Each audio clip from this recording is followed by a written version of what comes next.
All right, we are live. Hello, hello. I hope everybody is doing well tonight. Let's say hello. We've got John in here. We've got Alyssa. Hello, everybody. I hope y'all are having a great night. We're going to get into the most recent video today. Jillian, welcome in. I guess we'll wait a second. I'm always so like amped. I'm like, let's talk about it. But I should wait a second, you know? How was everybody's Tuesday, huh? Was everyone enjoying Sex Stream? I know I was. I like his streams, man, and he's never really doing anything. He sits there. He's just really good at talking to chat, you know? Some people are just naturally good at it. Miss Kelly's hello. Hello, hello. I hope you're having an awesome Tuesday. If you would like, you can also grab yourself some apple juice. I will be apple juicing a little bit. Not too much because I did work on a new video. I want to do a new type of video where we a little more laid back, right? So I want to watch some teams live and kind of live react. But the first time around, so it's kind of the theme is it's kind of a drinking game. And my first attempt to do that was with a Sam and Colby video, and it went so horribly wrong. I scrapped the whole video, and I was just way too messed up so early. Joe, welcome in. Good to see you. Good to see you. So yeah, I scrapped it, and then finally I got back around to it. I was like, I think I can do this right. I just got to pick the right one. So I filmed that yesterday, so I don't think I'll be going too hard, but I reserve the right to change my mind as well. I might. We'll see. But yeah. Also, we've got a new little. Do you see my fish? We've got some jellyfish now. They're glow in the dark. I don't know where I got them. Unicorn rainbows, welcome in. Alyssa says, wait, if Seg never caught up in chat, you should still be in the corner, young sir. Ooh, you're right. You're right, Alyssa. I'm free, though. I got myself out of the corner.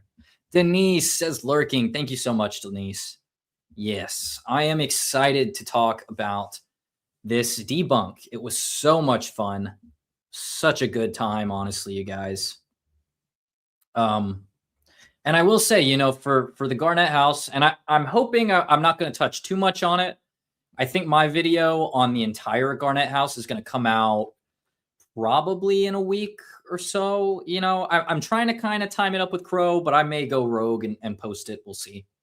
Playing it a little by ear. Yeah. It's 12:32 a.m. Dang. That puts you 5 hours. 5 hours ahead of me. Okay. All right.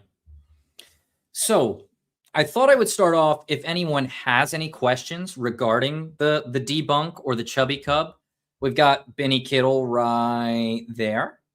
And I'm happy to get him out and kind of show him off. Actually, oh shoot. I lost an arm on my chair.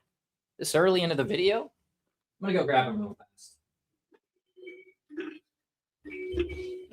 All right. Here he is. All right. Thime Traveler Friday says, I'm here. Welcome in, Friday. Welcome in, Punkwalla. And Thime Traveler. He says, no wonder it was debunked. It's the Garnett house. That makes sense. Yeah, if you're familiar with the Garnett house, it's a lot less surprising. But the thing is, you have to consume a lot of paranormal content to kind of see the patterns with the Garnett house. And again, I don't want to go too far into it. I think Crow's about to kind of drop a bomb as far as that goes. So I'm looking forward to that. Very much looking forward to that. Hunk Slam. But I will answer some questions on it if you've got questions. I just reserve the right to plead the fifth. It's good to see so many people in here. Thank you so much, guys. Anyways, here's Benny. Or my version. Well, this is Benny. But this is the same exact toy that we saw in the debunk. And you can see we got the paw print because I realized I say flower pattern the whole dang time, which is so frustrating. I cannot believe I did that. I looked at this a gazillion times at least. And each time I was just like, yeah, that's a flower. What kind of flower, Mason? What kind of flower could that be? John says, Benny Kittle. Yep. Yeah, I got him right here. But yeah, so the key to this, which my awesome former cameraman, now co-investigator, Bob, figured out as we were testing is that the second that you kind of roll this back and you get this paw just barely showing under there, right about there, it'll just, I mean, it becomes super unstable and it just wants to roll. And it won't sit naturally like this. It just won't. You have to kind of pry it or situate it in between some things, and it takes a lot of work. You know, it's not something you'd really do by accident, is what I'll say. Now, on that note, I don't think the Paranormal Quest had any involvement whatsoever with the debunk. I think what they filmed was just literally what they filmed in that moment, and they just happened to be the group that caught this, and it was bound to happen one way or another. And we did show, you know, in the video, like it has happened before, albeit it's very rare. We got one where it kind of rolled out while another team was there. I'm pretty sure that was in the video. I think it was in Crow's section of the video. That's why I'm not 1,000% sure. Pomp, welcome in. Unicorn says, hello, Benny. Benny Kittle. I'm glad you guys like Benny. I'm glad I named him Benny. Hunksam, welcome in. Welcome in. Wayne, hello. It's Benny Kittle. It's because Benny Kittle was upset with you calling his feet flowers. That's probably true. It's probably why he didn't roll away on his own for me, you know, or completely on his own. I actually do think, though, guys, I'm a little mad at myself because I was so excited to get to testing the Chubby Cub that I feel like it could have rolled on its own that night had I given it the whole time. But then again, at the same time, the problem with doing that is that I would then not have any time to test. And testing this took forever. It took at least 3-4 hours of the investigation. Fortunately, you know, me and Bob stayed up all night, so it wasn't too big a problem, which was also pretty insane. We didn't sleep at all. So for the setup, like, I live in Texas, so we leave, we drive 9 hours down, get there at 8 p.m., and from 8 p.m. to 8 a.m., we investigated, and then we drove immediately 9 hours back home, and we didn't sleep for like pretty much 2 days. That's how most of my investigations go. It's kind of a mess, but it's a lot of fun. So I really enjoy it. All right, I will open the floor to some questions if you have any. If not, I thought we could do a few things. I mean, I'll yap at you, I'm sure. But Friday says sleep is important. It is very important. Fortunately, usually when we're on our investigations, it's not too big a deal because we get a good night's sleep beforehand. I try to sleep extra as much as I can so that, you know, we're not dying on our overnight investigations. But yeah, I'll open the floor to some questions if you guys have any, or what you thought was the best part of the debunk, or what you would have liked to see from the debunk. I am very open, and, you know, I may make some kind of video in the future. Pomp says sleep deprivation equals hallucinations equals paranormal. Usually that's true, Pomp, usually, but I am pretty aware of how I am in the moment. And I have the benefit of having cameraman Bob there as well, or investigator Bob now. So usually, I mean, not that I've seen any full-bodied apparitions, but if I did, I think cameraman Bob would be there to be like, hey, Mason, you've lost your mind, clearly. Alyssa, Tanya, welcome in, guys.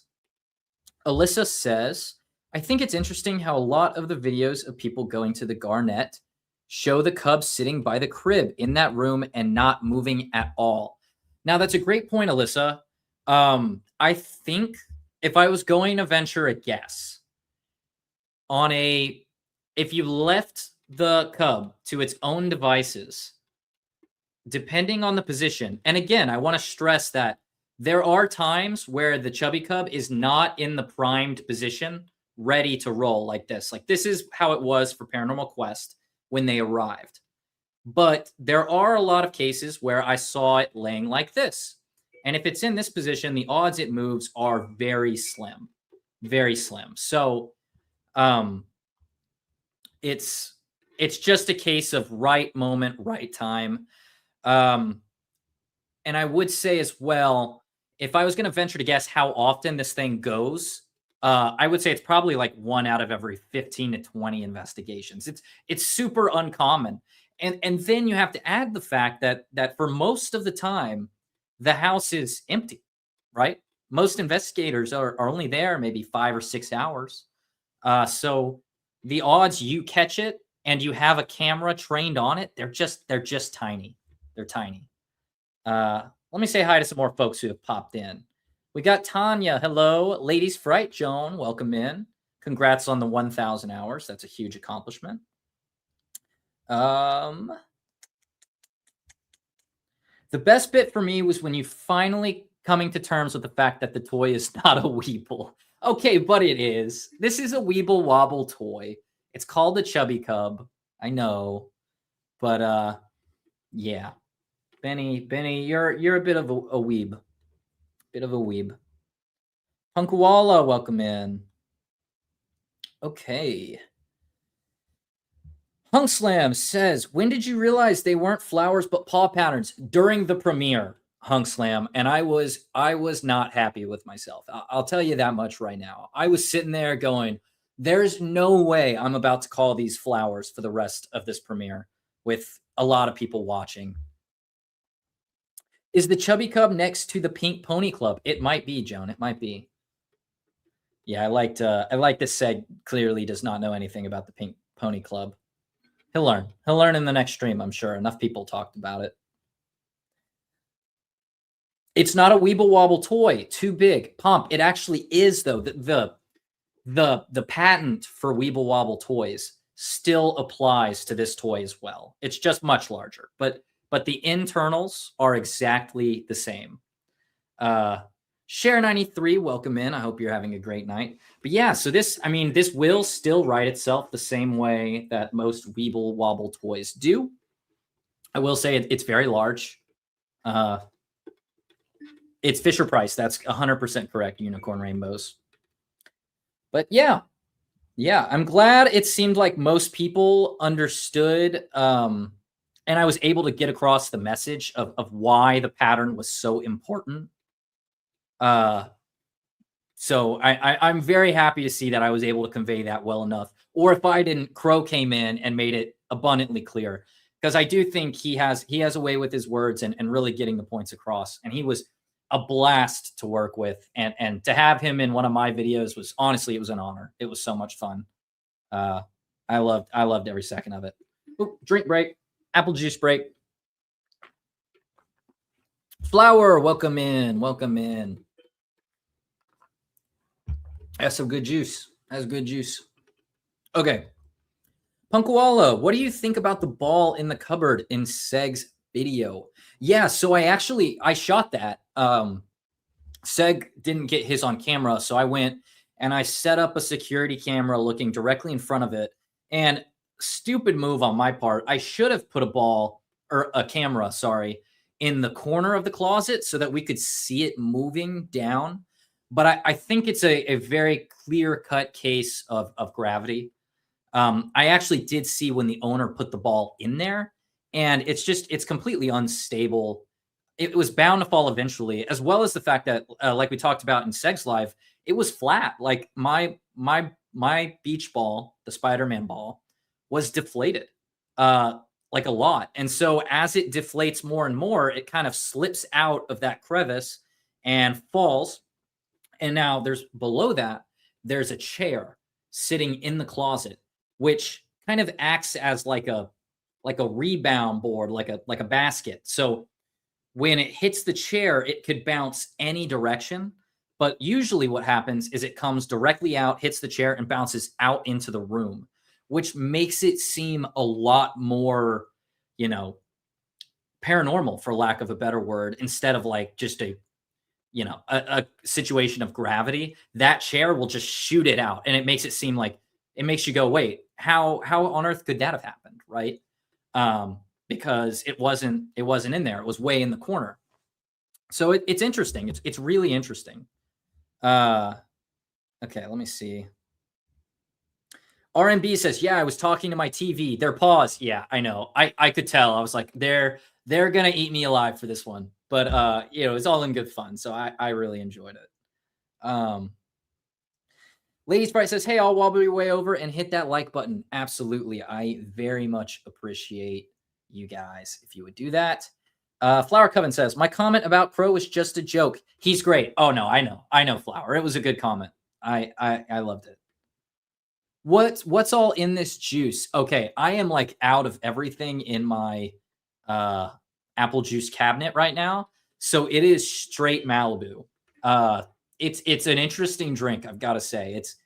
I'm going to be real sick of it in about 10 minutes, I think. But I will power through. I will.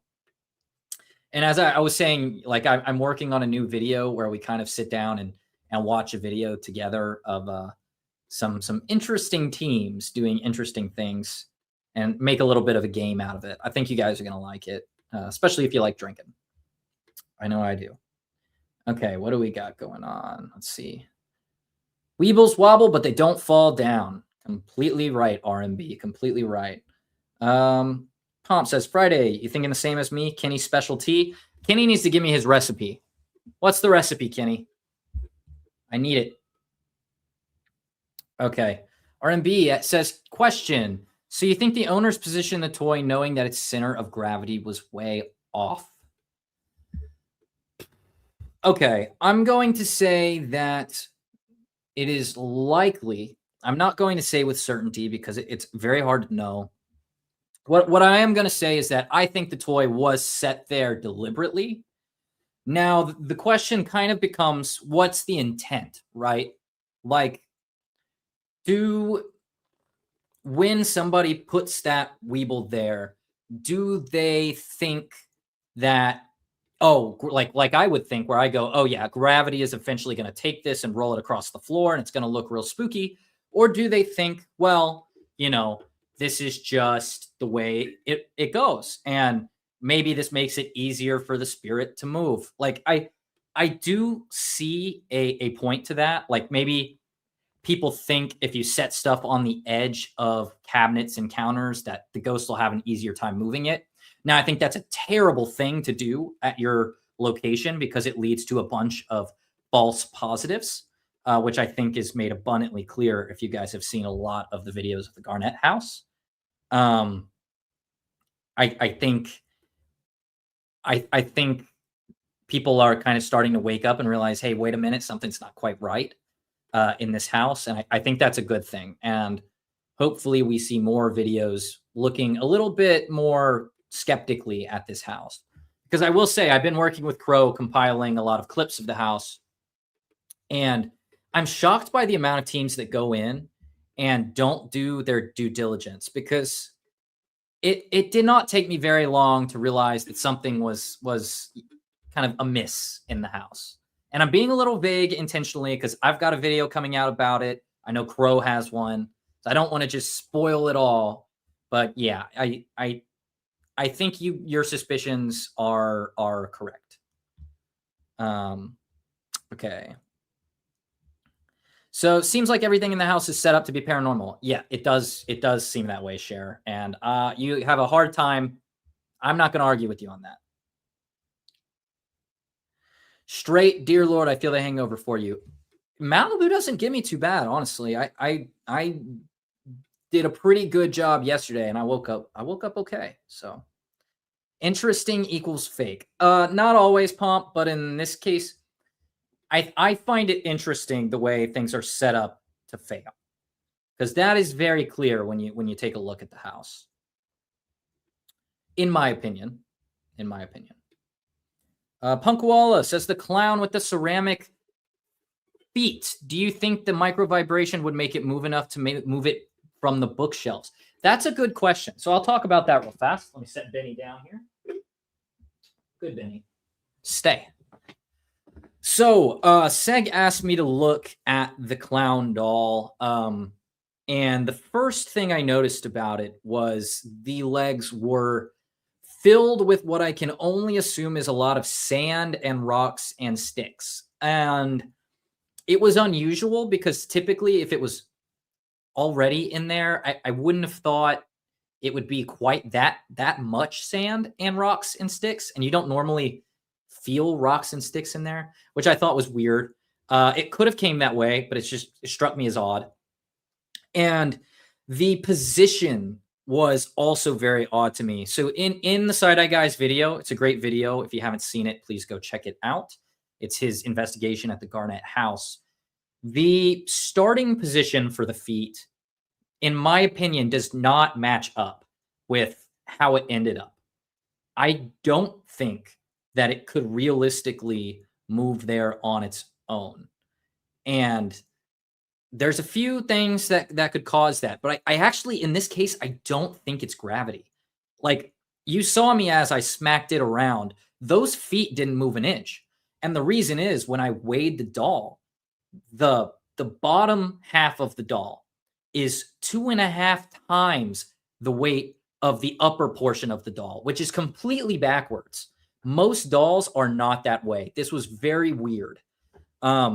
So it makes a lot of sense to me when we see clips of that doll falling off of the bookshelf completely, because we know that the legs, it's bottom heavy. So if the legs are hanging off that ledge, it's going to fall. It's just a matter of when.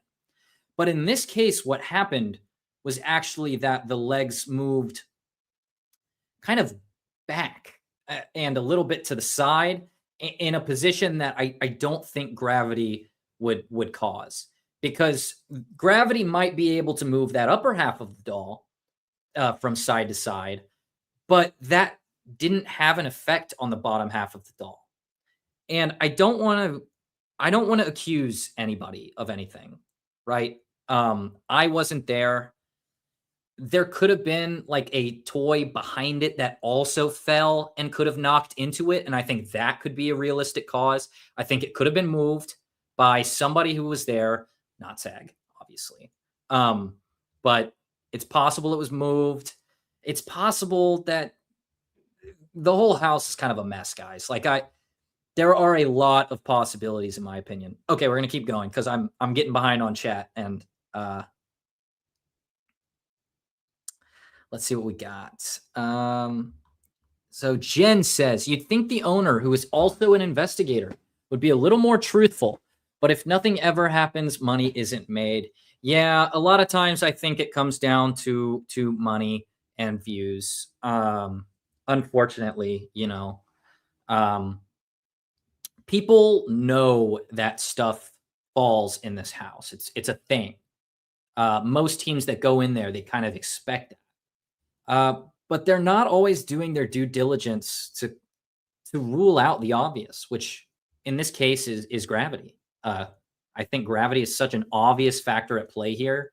And Kenny put out an excellent video talking about what he would do as an investigator who entered this place. And he said he'd round up every toy that was sitting on a ledge and would tie a rope around them and then replace them all with bricks, which I think is awesome. And probably what true anomaly hunting investigators should do.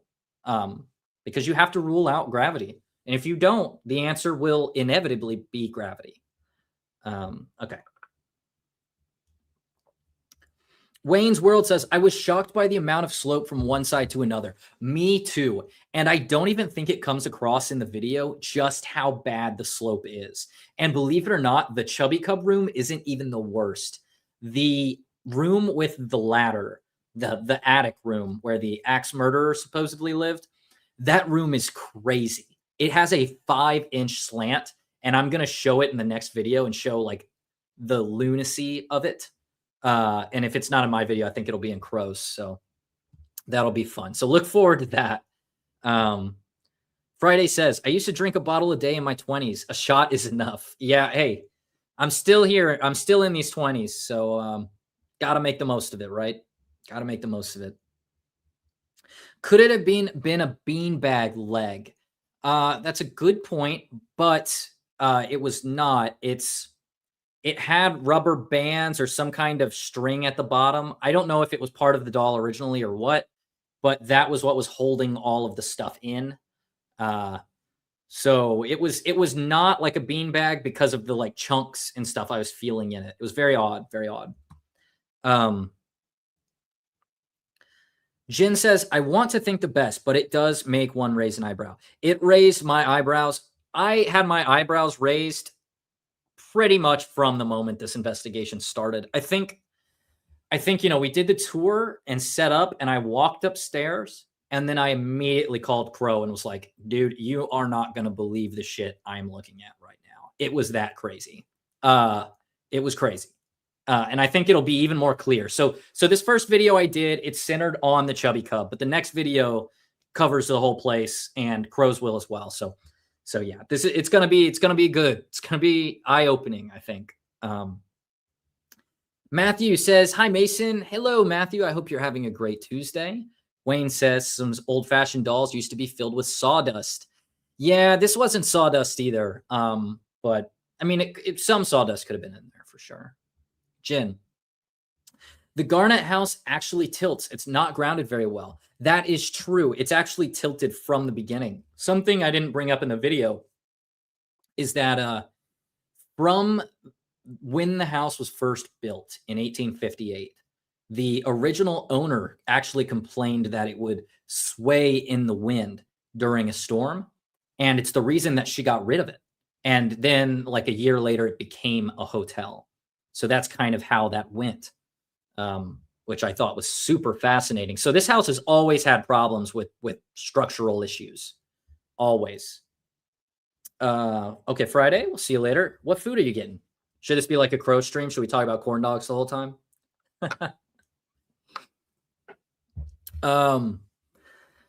Matthew Hopkins says, hi, Wayne. Hello, hello. Sir Spookfest, welcome in. Lady Sprite says, is 5 inches safe? I feel like that's a structural issue.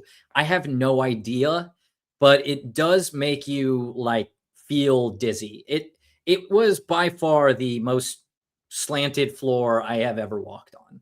No doubt about that. I would assume it's somewhat stable, but long term, probably not super safe. I want to get in contact with like a structural engineer, try to understand like the severity of it, if that makes sense.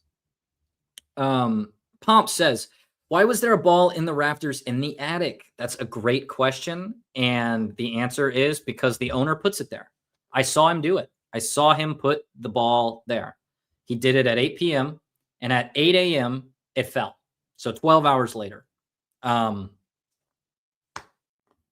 asked that question about a lot of stuff in this house.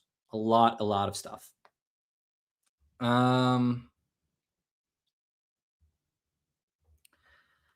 RMB says, I think the owners are catering to the content producers that want to get evidence and they don't care if it's fake. Again, I don't want to speculate too much on the intent of it, but I do think that content creators go into this house knowing kind of the way things are and what kind of activity they're gonna expect to see. And in the state of the paranormal world right now, what everyone wants to see is objects moving. That's like the number one thing. You want to see something move.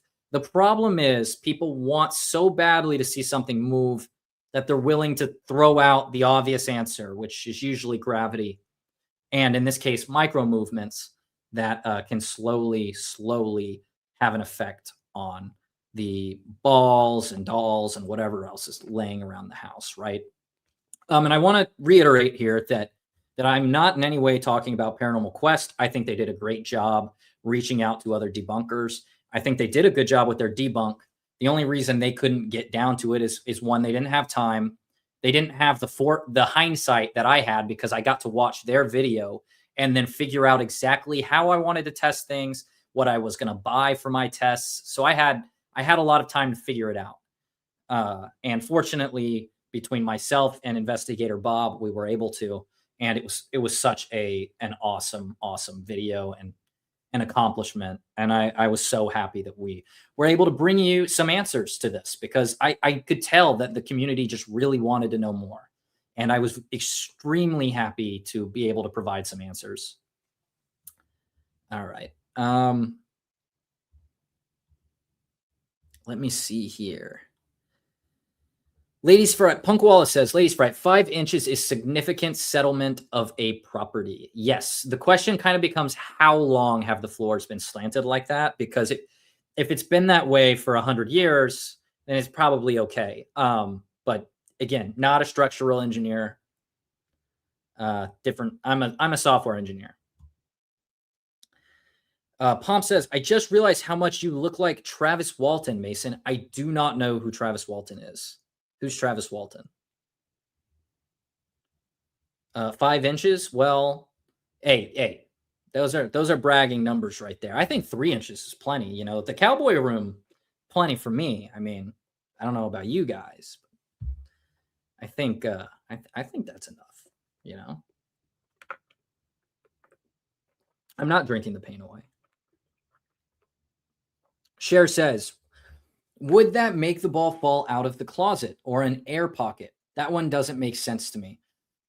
So my theory on it, I have two. The first is just gravity. You know, it's a beach ball kind of stuffed into a corner. Gravity wants to pull it down. It wants to. And what's working against it is kind of the poles it was set in between. Now, the other factor that's really important here is that the ball is losing air. And as it deflates, that the tightness against the two poles, it starts to loosen. And as it loosens, gravity has a stronger effect and pulls it down. It hits that chair and then just shoots out like a rocket, right? It's a very, very interesting case. I wish I had looked into it a little bit more while I was there. I was glad Seg brought it to me. Also, Seg is a great guy. He was a lot of fun to work with. And he did a lot more behind the scenes than what was shown in my videos. We had a phone call for probably about an hour and a half or so, while he had other stuff going on too. It was just amazing to work with him and Crow. Honestly, I was so happy to be able to do that. All right, Kristen says, seems like it would cause an inner ear issue after a time on the slant. It does, actually. I am particularly sensitive to dizziness. And me and Bob were both having to take breaks fairly often because I was starting to feel sick up there. And we'd go back downstairs to where things were more level. It was a pretty big issue, honestly. It was a pretty big issue. Wayne says, oh, wait, no, I'm skipping Ladies Fright.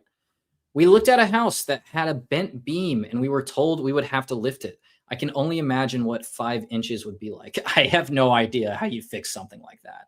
I assume that's like a monster renovation. And I completely understand why the owners would do everything in their power not to do that. Wayne says, I'd say it's unsafe, probably needs its foundation redone. I've been involved in a lot of building work. Okay, that's good to know. Yeah, again, like without a detailed structural report, I don't want to say too much, but that's good to know. Sir Spookfest says, I want to see another full apparition or shadow figure. Have you seen one? I have not seen one since I was very young, and I have my doubts about what I saw now. You know, after everything we've learned about memory and apparitions, honestly. Okay, Punk Wallace says, yeah, a property would need underpinning with that much shift. I will take your word for it on this one, Punk Walla. Travis Walton, Fire in the Sky, at Alien Abductee. Oh, okay. Pomp, we may have to look this up. Do you guys know Travis Walton? Is he like a popular name? Is he a popular name in the UFO scene? Seg is very smart. He is one of the best logistical debunkers I have seen. Like, when I say logistical debunker, or I mean the guys who don't look like frame by frame through footage, you know? They do more like common sense debunking, actual investigation debunking, that kind of thing. Yeah, Wayne agrees with Punk Walla. Awesome. Cher says, do you think there's anything paranormal going on at that house now that you've been there? Honestly, even if there was, there's so much other stuff going on in that house that it would drown out the paranormal. Which is a real shame because the history of the Garnett house is awesome. I mean, it's built in 1858. It's the first non-log cabin structure in Garnett, Kansas, which is super cool. If you like history, that's old. especially for this area. And then, you know, I think if something paranormal was going to happen there, the problem is you would be way too distracted by falling dolls and balls and chubby cubs that roll away. Not to mention wind and the other just like groans and creaks of the house. They were extremely loud, and I'm not shocked people seem to hear footsteps in this house. Okay. Do we have a troll? Oh, yeah. You're in timeout, Supreme Debunker. I put him in timeout. Sorry if you're a normal guy, Supreme. I'm sorry. I'm doing the best I can. I think I need more mods. If anyone does want to be a mod, please reach out to me. Send me an email. The link for my email is on my page, my YouTube page. Rob, welcome in. Hey, Rob, do you see my light? We have color now. We have color. Anyways, I know Beardo wouldn't say anything bad about me. He has been such a supportive person for my channel, and he doesn't know how much it means to me, because Beardo and Seg are the ones who showed me the light. They kind of dragged me kicking and screaming into the light because I didn't want to see it. I did not want to see it. I've talked about this before, but I, from a very young age, was a super fan of Ghost Adventures. That was where I got into the paranormal. And finally, one day, I stumbled across, I think, one of Beardo's videos. Could have been Seg, though. And he was talking about it. And I hated what he was saying. I was like, who does this Beardo guy think he is to comment on the Zach Bagans and say he's fake?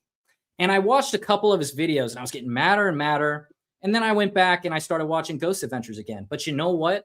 I started hearing their voices in the back of my mind as I kept watching, and I started to agree with their opinions on it. And little by little, they converted me. And then I went back and I was like, you know, this Beardo and Seg guy, they're talking a lot of sense.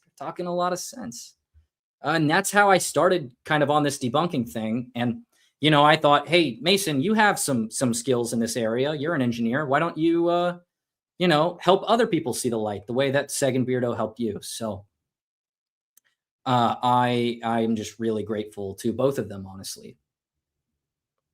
Okay. Pedals, welcome in. Elaine, welcome in. All right. Where are you? Palm says, where are your mods? I don't know, man. I don't know. I do the best I can out here, okay?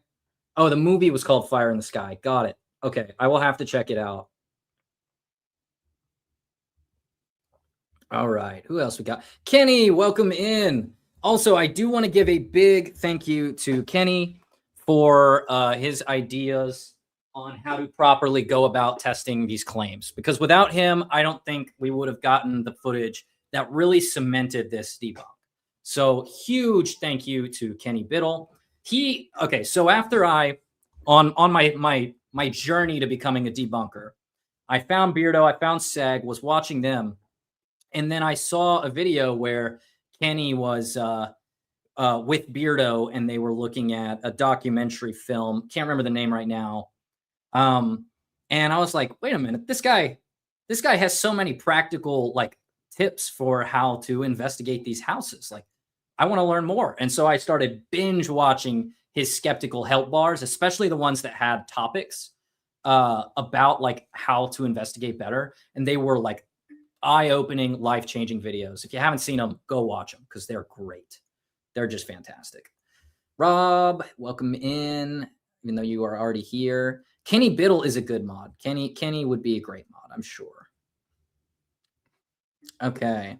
Sure says, Kenny Biddle, you're the guy I wanted to ask. What do you think of the ball in the closet stuff? I would love to get Kenny's opinion on that.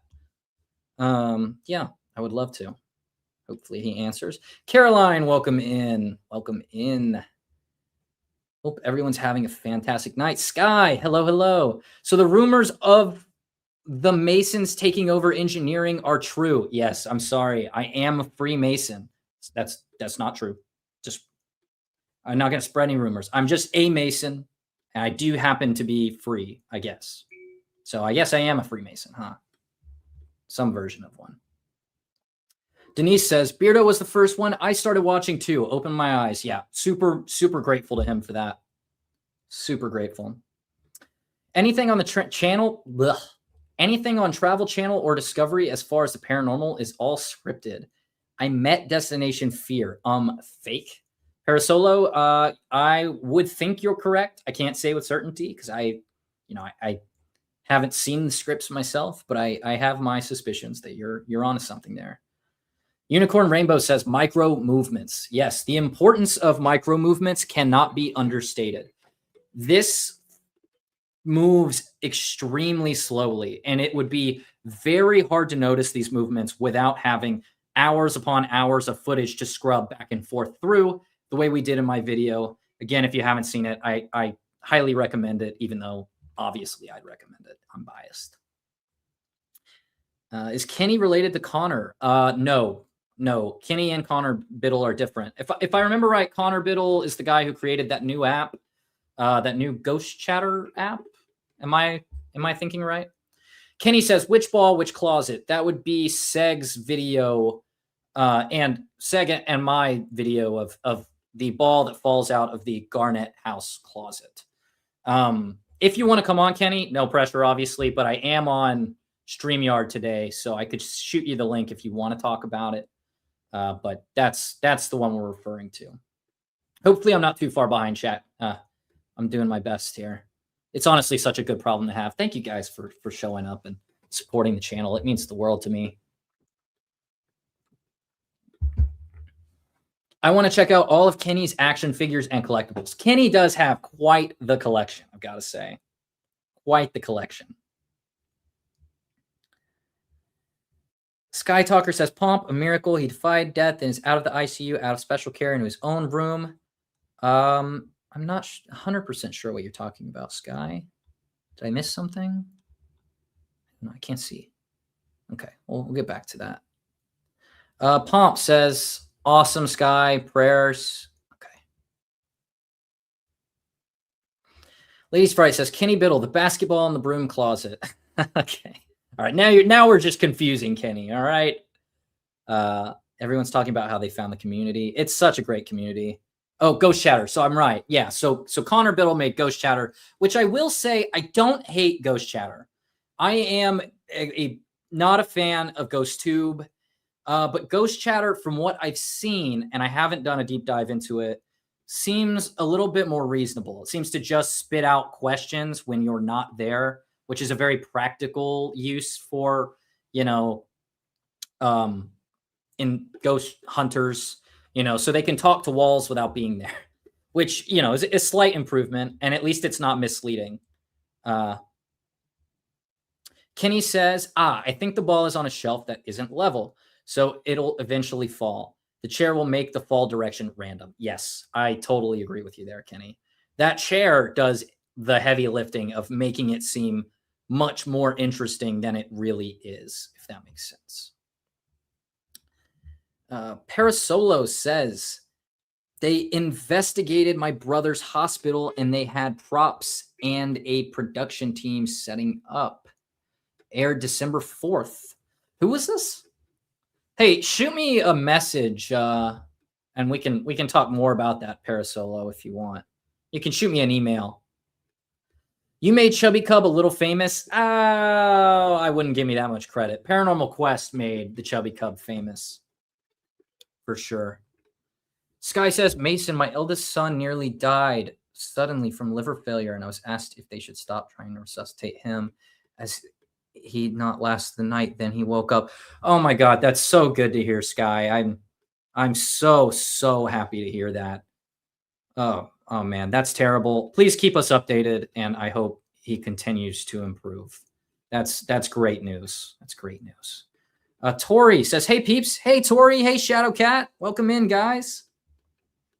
Elaine says, there's also a big nail stuck in the wall, the door side. So if anything hits it, it would rebound off the opposite wall. But that should be tested if you go back, Mason. That is a fantastic point, Elaine. Actually, can you send me, if you have photos of it? If you have photos of it, send it to me, because I am extremely curious about that. I'm not even sure I noticed the nail. Maybe I did. I don't know. That night is kind of a blur. So much was going on and we had so much to test. I will say, for all the, kind of crap I've said about the Garnett house, it was by far my most fun investigation to date. And if you're interested in doing the kind of thing I do or Kenny does, I would take a look at that house. I would take a look at that house and look at it as a case study. Honestly, it was so much fun. So much fun. First time here, Maiko. Welcome in. So glad you're here. So glad you're here. Hi, girly whirly. Okay. So I was thinking I'll kind of leave this up to everybody. We could, if you're tired of hearing me yap, we could watch Shape's video and we can watch I can react to Shape reacting to me, which might be funny or might be terrible, but we could do it. Or we can continue to sit here and chat and you guys can watch me probably get a little tipsy because I'm getting there. I'm getting there. I'm having such a great time with you guys. What can I say? What can I say? All right. Punkwalla says, going to sleep. Hey, have a great night, Punkwalla. Have a fantastic rest of your night. But yeah, hey, check out this. I got this light. It was real cheap, I think at like Target, but it's a jellyfish lamp. I think it is so cool. Such a good little thing to add to my setup here. Very excited. Very excited to have it. Kenny, I would love to have you on. Let me send you the link. All right, let's get Kenny in here. Oh, let's share this. Oh, we don't need to share the screen, do we? Sorry, still trying to figure out StreamYard. All right, let me get my email up here. All right. Let's go to my email. Let's find Mr. Kenny Biddle. Okay, Biddle. And link. All right. I just sent you that link, Kenny. Awesome. We're going to have Kenny on and he can explain much better all of the stuff that I am not. By the way, I absolutely loved his video during the documentary they watched, The House in Between. That's what it's called. He had a part where he shows baseballs sitting on the steps of his house and does a fantastic job of documenting micro movements. It was brilliant. And it was a lot of the inspiration for what I did. Cool. Let me see here. Sweet. I sent you that link, Kenny. You should be good. I'm actually gonna, while we wait on Kenny, I'm gonna refill my apple juice real fast. I've ran out of mixer, guys, so this is gonna be tough. I've never had just like straight Malibu before. I feel like it's not gonna be good, but we power through. We power through. Hopefully that's some good ASMR for you guys. Hope you enjoy. We're all about ASMR up in here. Patricia says Sky Talker. Sky says, I need a drinky, not apple juice at this time of day. It's not apple juice.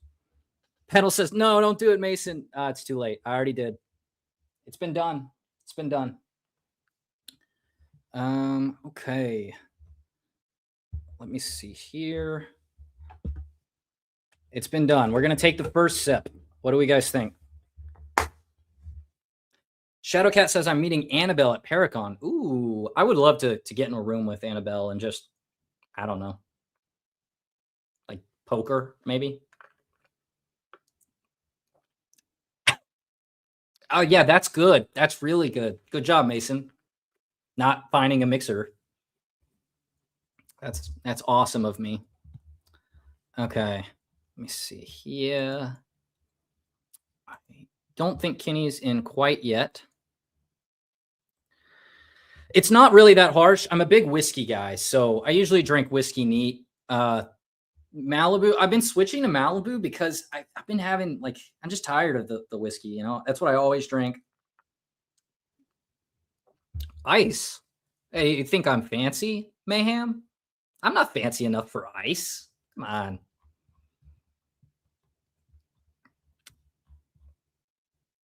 They just announced it today, Alyssa. What did they announce? Ooh, Girly Twirly says, I think a Cabbage Patch Kid would be scarier than a Raggedy Ann doll. I agree with you. I think Cabbage Patch Kids are freaky. And I've seen way too many Raggedy Ann dolls. I actually have not gone to a location yet that did not have like 2 or 3 Raggedy Ann dolls. The Conjuring has made it such a big thing that it's taken over. It's completely taken over. Let me make sure I actually sent that to Kenny. Okay, I did. I think that link's going to work. Yeah, it should work. Okay.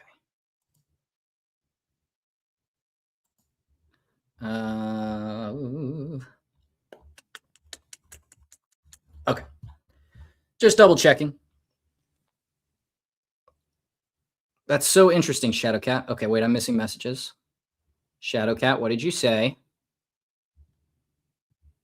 Okay, you were meeting Annabelle at Paracon. Right. Okay. I'm back on board. Back on board. Cheers, everybody. Wow, thank you guys so much. I also have an announcement while we're waiting. But tonight is going to be the last night before we can have members on this channel. We're reaching the 3,000 hour mark right now, and I could not be happier to do it with all of you guys. It's so awesome to be able to get here, and I'm really looking forward to being able to have members and kind of grow this community even more. I love every single one of you. You guys are awesome. Paranormal Detective, welcome in. But yeah, I'm super, super psyched for that. My goal and any, donation memberships to the channel are all going to be used for now to get me out to more locations. Awesome. We've got Kenny. Let's add him to the stage. Hey, Kenny, welcome in. How you doing, man? Good, good. How are you? I'm doing all right. It's been a long day. Right? Yeah. Hold on, let me see. No, wait. What do you think? What do you think? A little worse or a little better? Ugly either way. So no. How's everyone doing? Good, good. People, that's nice. Doing good. So what's up, man? You did an awesome video. Like I gotta tell you, like you and Crow getting the practical and the research together, like that was great. So I really enjoyed it. Good job. Thank you so much. Hold on, I'm realizing I'm going to create an echo, so I got to put these headphones on real fast. Oh no, I don't hear an echo. I don't hear it either yet, but I have a feeling it's coming if I turn up your volume. So I'll just talk really low. No, we want to hear you loud and clear, Kenny. Your voice is more important in this than anybody's. Cheers. Cheers. Wait, clink. Where's my camera? Clink. There you go. I think your drink is better than mine, Kenny. Yeah, I am partial to Yingling. Okay. All right. We finally got Yingling down here. It wasn't down in Texas for a long time until like 2 years ago, and they finally brought it. So good. It's been nice having it. But what are we talking about? Oh yeah, Crow. So yeah, Crow was super important to this because he opened my eyes to kind of the general nature of the Garnett house and that this was more than a one-off experience. Because I was ready to go in and take a shot at the Chubby Cub, but I did not realize kind of the extent of the Garnett house and just how often stuff was falling there and rolling away and all sorts of stuff. But we were kind of discussing how you were pretty pivotal, not just with your video on the, I keep forgetting the name of this documentary, The House in Between and the Baseballs on the Stairs, and kind of how micro movements play a huge role, not just in that, but in this debunk as well, if you want to go into that. So, I mean, the micro movements are something that I think too many people don't think about. because it's something that happens on a long time scale, and it's so imperceptible. We don't notice it, and sometimes people might share an experience of having something on a display case or on like shelving or something that every few days or few weeks they realize that it turned around, or something like you have a figure.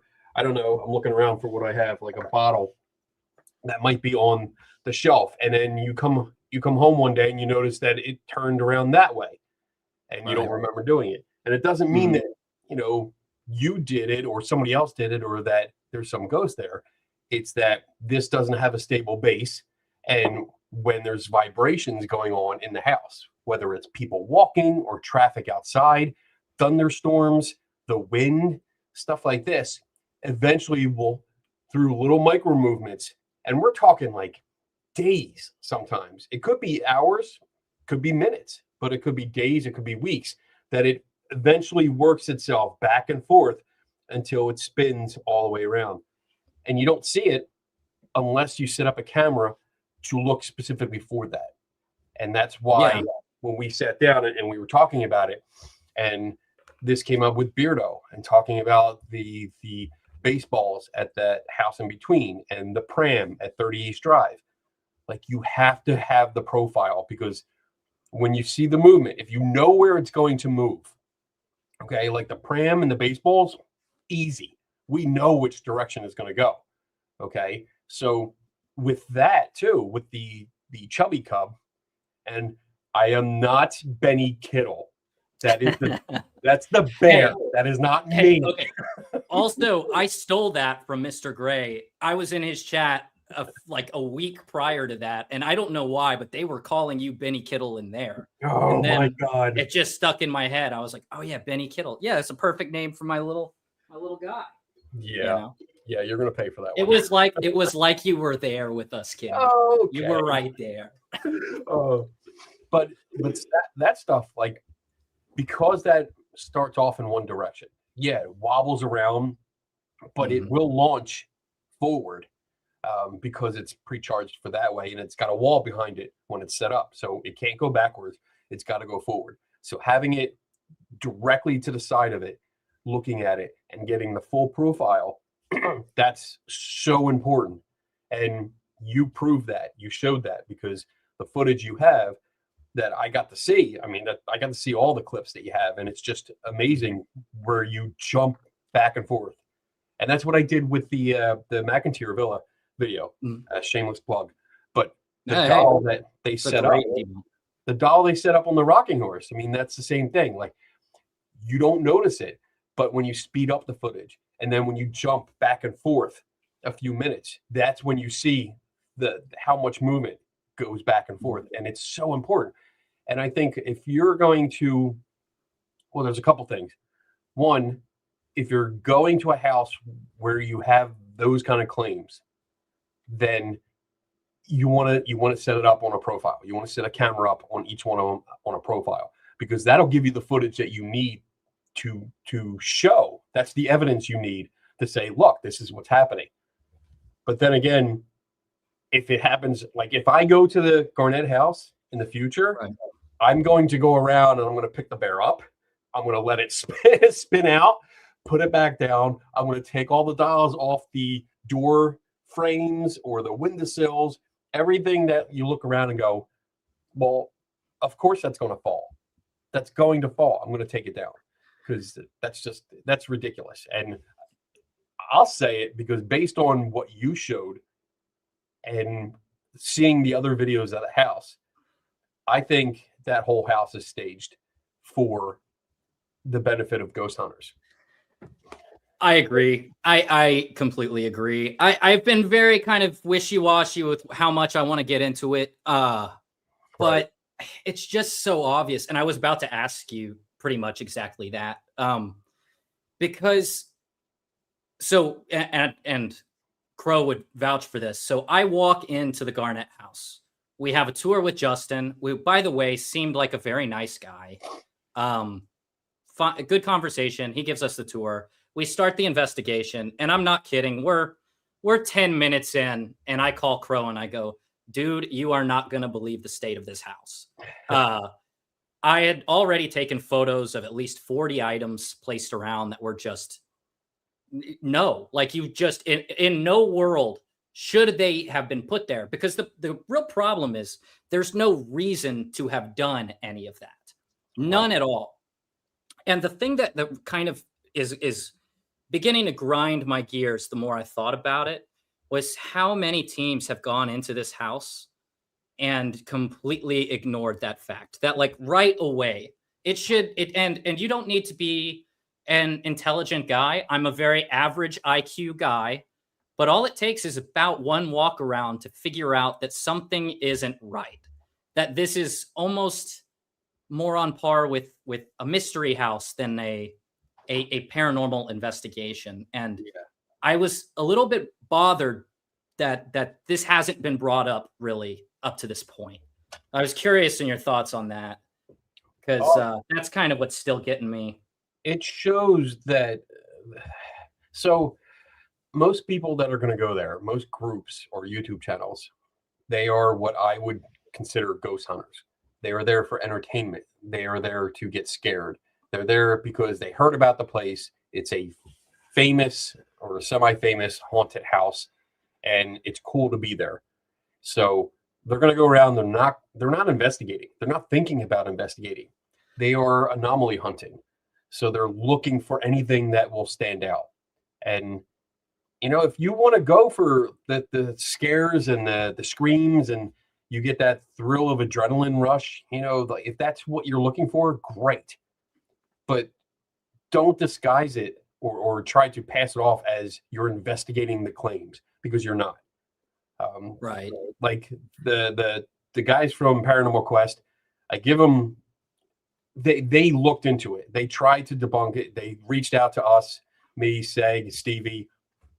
But I think you said it, like there's only so much we can go off of.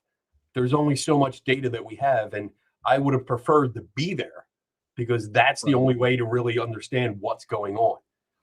I couldn't see that the floors were not level. I couldn't see that the ball, the toy itself, winds up and charges and then springs forward. None of that was available to me at the time. But again, it's not through a fault of their own. It's because I wasn't aware of it. And if I was there, it would have been more pronounced. Yeah. And I do talk about that, the hindsight ability, right? Like I got to watch their video and I went, okay, here's what I need to do to make sure that if I'm going to capture this, I'm going to get it right. And I made a list, went and got everything I needed. Obviously in the moment, they don't have that ability. And I think that's fine. The problem for me starts to become when teams that claim to be true investigators, true ghost hunters, and you can still be in my opinion, you can be a true anomaly hunter. And I really loved your video you did, your Walking Thoughts video, where you talk about, gathering up all those things that will cause anomalies. Right. So that you rule all those out. So anything that does happen from that point on is more likely to be an anomaly worth looking into, rather than just gravity doing what gravity has done since the beginning of time. You walk into that place, and I mean, just the videos that you see, people walking in, and there's stuff on the door frames and on the window frames, and even like that one doll that knocked over with all the nails in its head. Oh yeah, that one. Mean, that's just one made me mad. Yeah, I mean, if you want to set it up as decor, that's one thing, but it's doomed to fail. And that's why I call these things pseudo experiments, because they're going to give you the anomaly that you want. So it's not experimenting properly. It's not investigating the claims. It's a self-fulfilling prophecy that is set up by someone. We don't know who sets it up, because we don't have that information. We don't have that. Or their intent necessarily. I do want to make that point clear. Like, I think there's a very real possibility that it's set up and that the owner does believe that that this house is haunted. I don't want to say I understand his motives behind it, because after, discussing with him, meeting with him, I'm really not sure. It's hard to say. It's very hard to say. Right. Um, we do know that somebody set something up. We do know that yes, that is absolutely. set up. And if you honestly think your place is haunted, then let the investigation, not a ghost hunt, but an investigation, speak for itself. Let people come in there that are skeptical and scientific minded, and then figure it out. Don't set things up all over the house that we know are going to fall down and cause or replicate this kind of ghostly activity, because that turns it into a circus, and it makes it ridiculous for any, like, I have no desire to go there, none, just because of the way it's run, and like that, with all those things set up. There's no okay, reason. but you would have a field day there, Kenny. You would have a field day running around that house. Like, I will say, and I did say this, out of all the places I've investigated so far, it was by far the most fun because I had the most to do. Like, there was stuff I didn't get close to figuring out. I think you could do an excellent job if you got a chance with the beach ball scenario, because I didn't set up that camera in the closet, and I think you would have definitely had the foresight to do that. Yeah, and we could get that solved once and for all. And that's because of Say, because that was the claim that he made, and he wasn't sure. When I talked to him when we met up, he was like, I don't know. And I was like, yeah, but that chair is there. Why is that chair there? There's no reason to have a chair in the closet like that. But because that's there, that's adding another level, so that when the ball falls down, when it eventually rolls off the shelf, because we would check that shelf for level. We'd see if it's okay, where is it? How's it sitting? Is it fully inflated or is it deflated? Whatever. Let's find out first. And then we're going to check for drafts. Are there any cracks in the walls? Is there air coming through that's going to help it along its way? How much? One of the things that I just started using, which you'll probably appreciate this. I don't know if I told you about this, but it's a sensor. It's a vibration sensor that goes. I want one so bad. Well, this is just an app. I talked to a friend of mine that deals with data logging, and he's a scientist. He's into it, and he uses it. This is I don't know. It's just called sensors. It's got all the readings on here, and it'll tell you. Let's see. Geometric field, orientation, pressure, proximity, gravity, linear acceleration, rotation vector. Oh, that's fantastic. A gyroscope. I think that's what I want. Because it'll measure the vibration.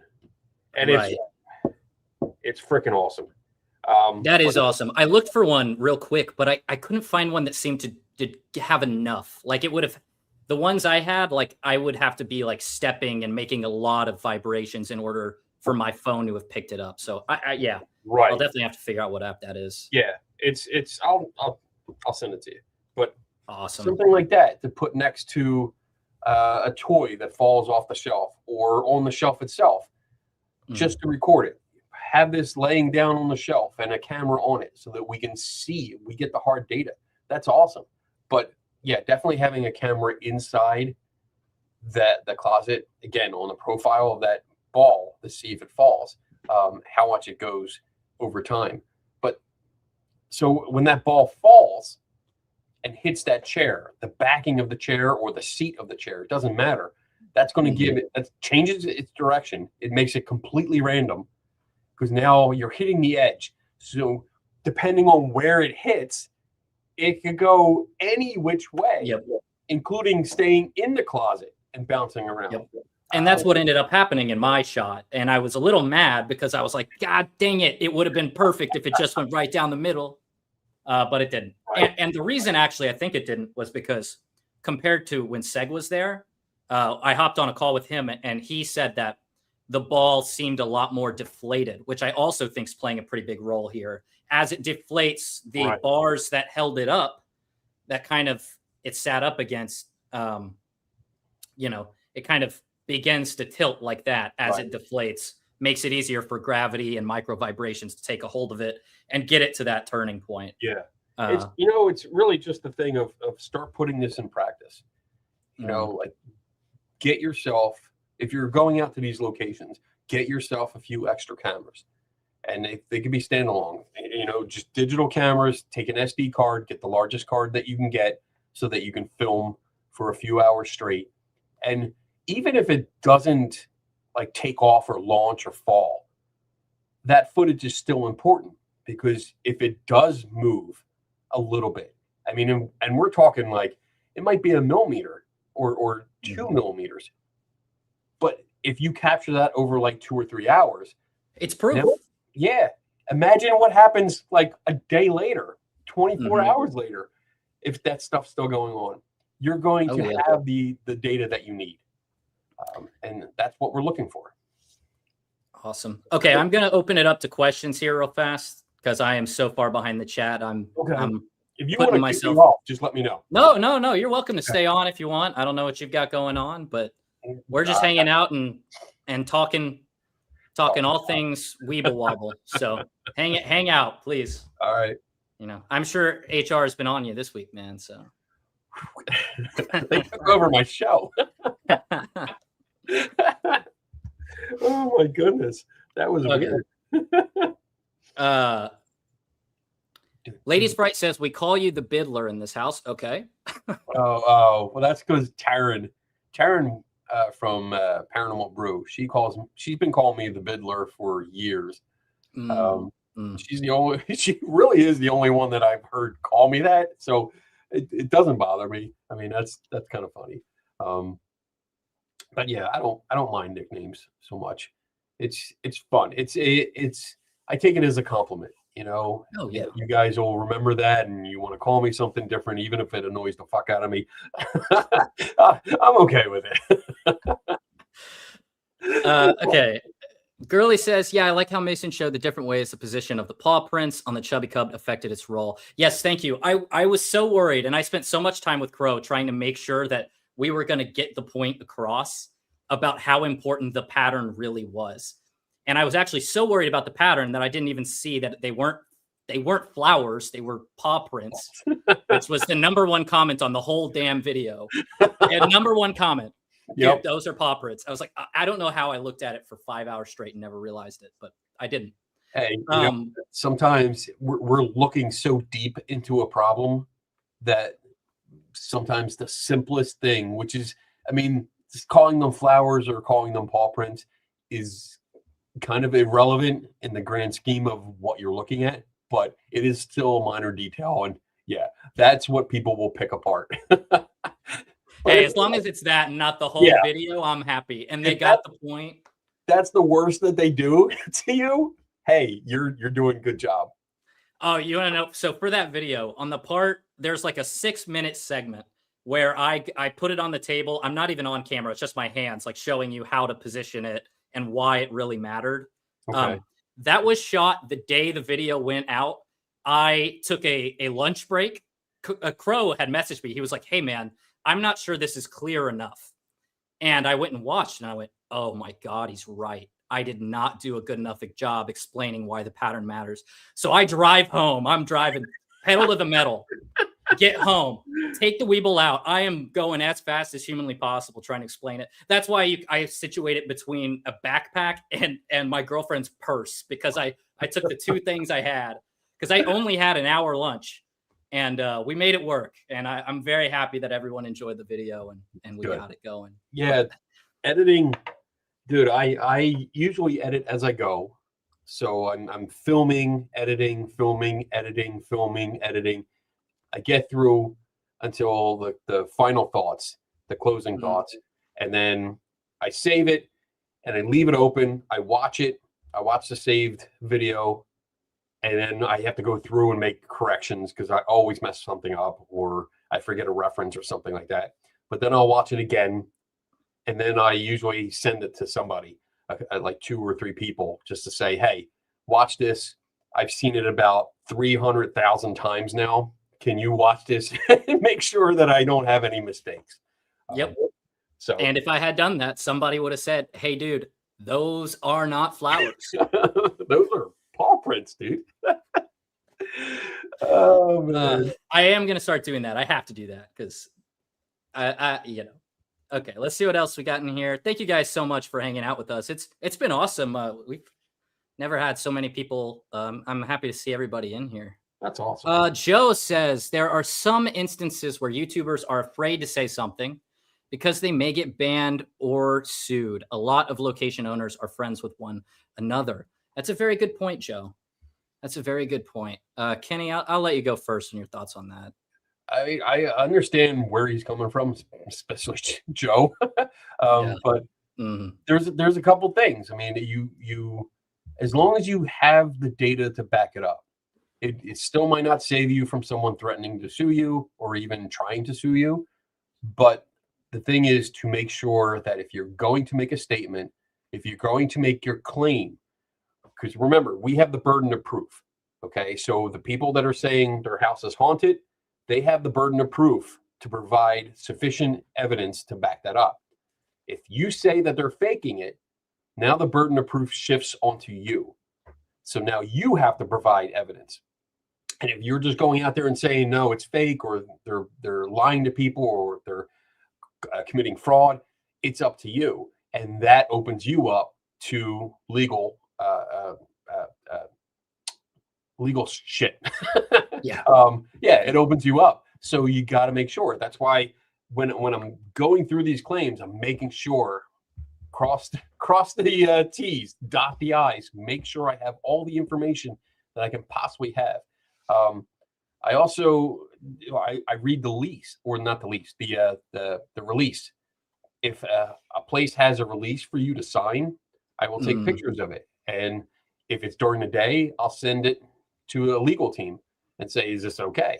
But I'll also read every single line and make sure it's legit. If there ever comes a time where the release also includes that they own everything, like all my footage, or they want all this, or there's restrictions on what I can say, I'm simply not going to sign it.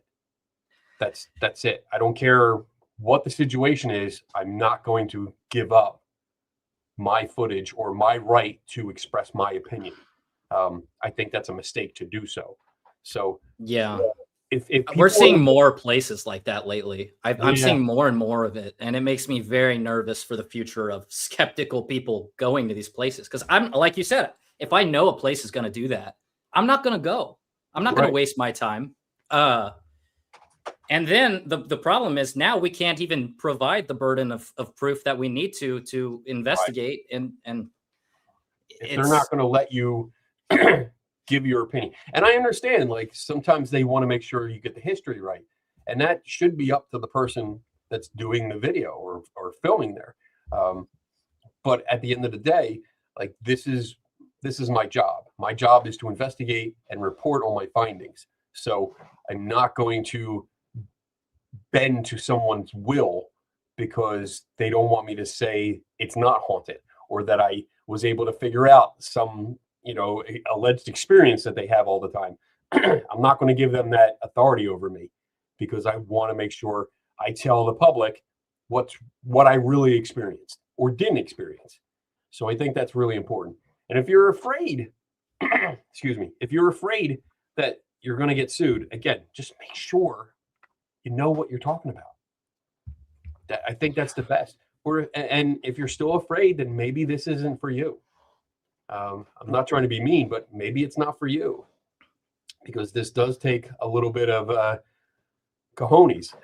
You need thick skin, Yeah. I figured that out very fast. I think, I mean, like, literally my first, and now me and the Shape have a great relationship, but that was my first kind of foray into this, was kind of me and the Shape getting into like a small disagreement. And fortunately, I think both of us handled it like champs and did things the right way. Good. But if you don't have thick skin, you're exactly. And it can cause a lot of issues. So if you want to do this kind of thing, you need to be ready for some pushback. And I think a lot of times the pushback is deserved. Like, I deserved it in that case. I had seen the Side-Eye Guys video, and I had definitely taken pieces from it to make my case. And but at the time, you know, I kind of said I was doing it because I had friends like in real life who were watching Sam and Colby, and I was like, this guy is showing them everything they need to know. I want to try to do something like this. And in my hurry, I made mistakes, and I should have been called out for those mistakes. And that's how you do it. Mistake. A rookie mistake, exactly. That's rookie all. mistake. And you owned it, and then you came out and you acknowledged it. So that's what you're supposed to do. You know, when we make mistakes, you acknowledge it, you own it, you don't make excuses. You learn, and you never stop learning. And you unless you're Kenny, because then you already learned it all. I still make mistakes. Trust me. Like don't continuing to spread this. Fool you. Every chance I get, I go. If I'm in somebody's stream and they're talking about something along those lines, I go, yeah, but Kenny does know it all. He says it, and then I'll tell you what, I'll be like, look at his videos. He says it in every video. Oh my god! Don't cross that line. Don't get on my bad side. All right, I'll stop. Yeah, I'll stop. All right. Fine. Anyway. Yes. Yeah, but yeah, I when it comes to threats of being sued, I have been threatened many times. It's never gone the distance. Yeah. And I think that's mostly due to I have all the information. I didn't sign a contract. I'm not obligated to do what they wanted me to do. And I have all the information to back it up. So usually I think the furthest any legal action has gone is that when our lawyer, my lawyer, has just reached out and said, okay, what specifically do you have a problem with? And that's usually the end of it. Because if they do respond, and two have responded like that, they responded in a very general term.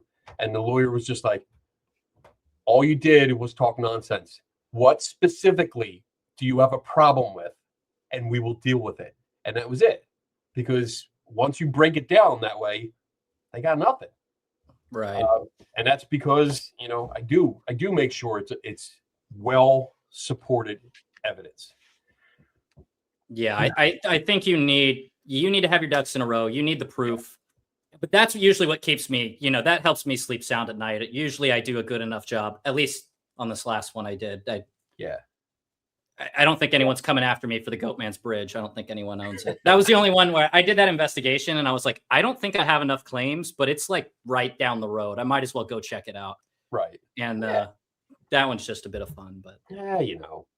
And have fun while you're worrying about getting sued. Have fun. Have fun. It's not worth, if you worry about it, you just waste a lot of time. You get stressed out, you feel anxiety, you get nervous, and you stop doing what you love doing. So don't think about it too much. Yeah. Joe says, do you mean to tell me he couldn't tell the difference between flowers and paw prints and we're going to take his word for the debunk? Joe, I knew that was coming. You're banned. Oh man. What's it? What? There was one thing that like. I got this one a lot too. RMB says, I think it was slightly annoying because you said it so many times. He's definitely talking about Weeble Wobble. And I made a point. Somebody had mentioned that on Facebook. And I said, it's so hard to be scientific and say the word Weeble Wobble that many goddamn times. Yeah. It can't be done. You gotta, it's hard sometimes because you want to explain it. And, like I find myself explaining the same thing 3 to 4 times and only realize I did that after watching it again and going, that's like 10 minutes that I don't need to have in there, and I'll cut it back. Because I actually blink when I do my videos. Okay. All right. Okay. You're banned too, Kenny. You make 4 videos where you don't blink at the beginning and they label you for life. I'm going to debunk. They were so bad. Kenny, it drives me nuts. It's not only my most popular video, it's still getting views like crazy. And I hate it. It's my least favorite video. it's not worth taking down or anything, but just staring directly into the camera like that, head on. If we all look back at our first videos, I look back at my early ones and I'm like, geez, totally different. And what were we watching? Crow was showing off one of your videos the other day, the table tipper one. That's what it was. That one looked like a lot of fun, actually. It was fun. That was a lot of fun. I've done that a couple times. I've gone to psychic fairs and I've taken part in table tipping where I take over, and it's fun because like I don't introduce myself. I don't say, hey, my name's Kenny, I'm a big skeptic, I don't think this is real or anything. I go in like, oh, what's going on? What's this? What are you doing? Oh, really? And they're like, oh, do you have any psychic abilities? I don't know. Let's find out. And then we start doing it, and then all of a sudden, like, I'm making the table spin around with one finger and all this stuff, and I'm like, what's going on? You're a psychic superhero. And then it's like, bam, stop. Nope, that was me. I did that. And then you drop the bomb at the end on him. Yeah. Shock everybody watching. Okay, so I see what you're doing. You're making a whole scene. People start coming in from the outside. You got a crowd of about 2,000 or 3,000 around the table. And you just drop the bomb on them. Stop. And it's like, all right, well, I did that. And that was all here, I'll show you how, and start doing it again. And I kind of want to do that. I want to get I've been thinking about going to one of these conferences, but I got to make a booth, and what can I say? I can barely keep these videos. I can barely keep videos coming at a regular pace at the moment. Unless you're looking to make a career out of doing YouTube videos, don't worry about keeping to a schedule. Yeah. I do it when I have the time, when I can put it out, because I'm more concerned with putting out a quality product than I am quantity. I want to make sure it's good. I want to make sure it's done. And when we're doing it, and you're going to find this out, the more you do, the more involved and in-depth you get. You're going to be reaching out to people, previous homeowners and other witnesses or tech specialists to get information on some gadget or something. And you're going to wait for them to get back to you. And because you're doing a video, the best thing to do is to see if you can get them on camera so that you can include that. You just reminded me. You're going to like this. Hold on. I was going to ask you about this. Maybe I should still ask you off camera, but I'm glad he's wearing pants. Yeah, I do wear pants for these and shoes. I debated the shoes today, I'll be honest. Boom. This is the Hades Eye. I just saw this. Yep, did you see it? Okay. I just saw it advertised. I don't know what it is. The advertisements, so my plan is to make a video on this, but I was thinking about reaching out to you about how exactly to take it apart, what I'm even looking for. So I'll have to get with you offline sometime to talk about it. But this is essentially some kind of beefed up REM pod. Now, it caught my eye because I was asleep, or I was going to bed the other night, and I got the most insane AI ad from US Ghost Adventures, which is the company that makes this stuff.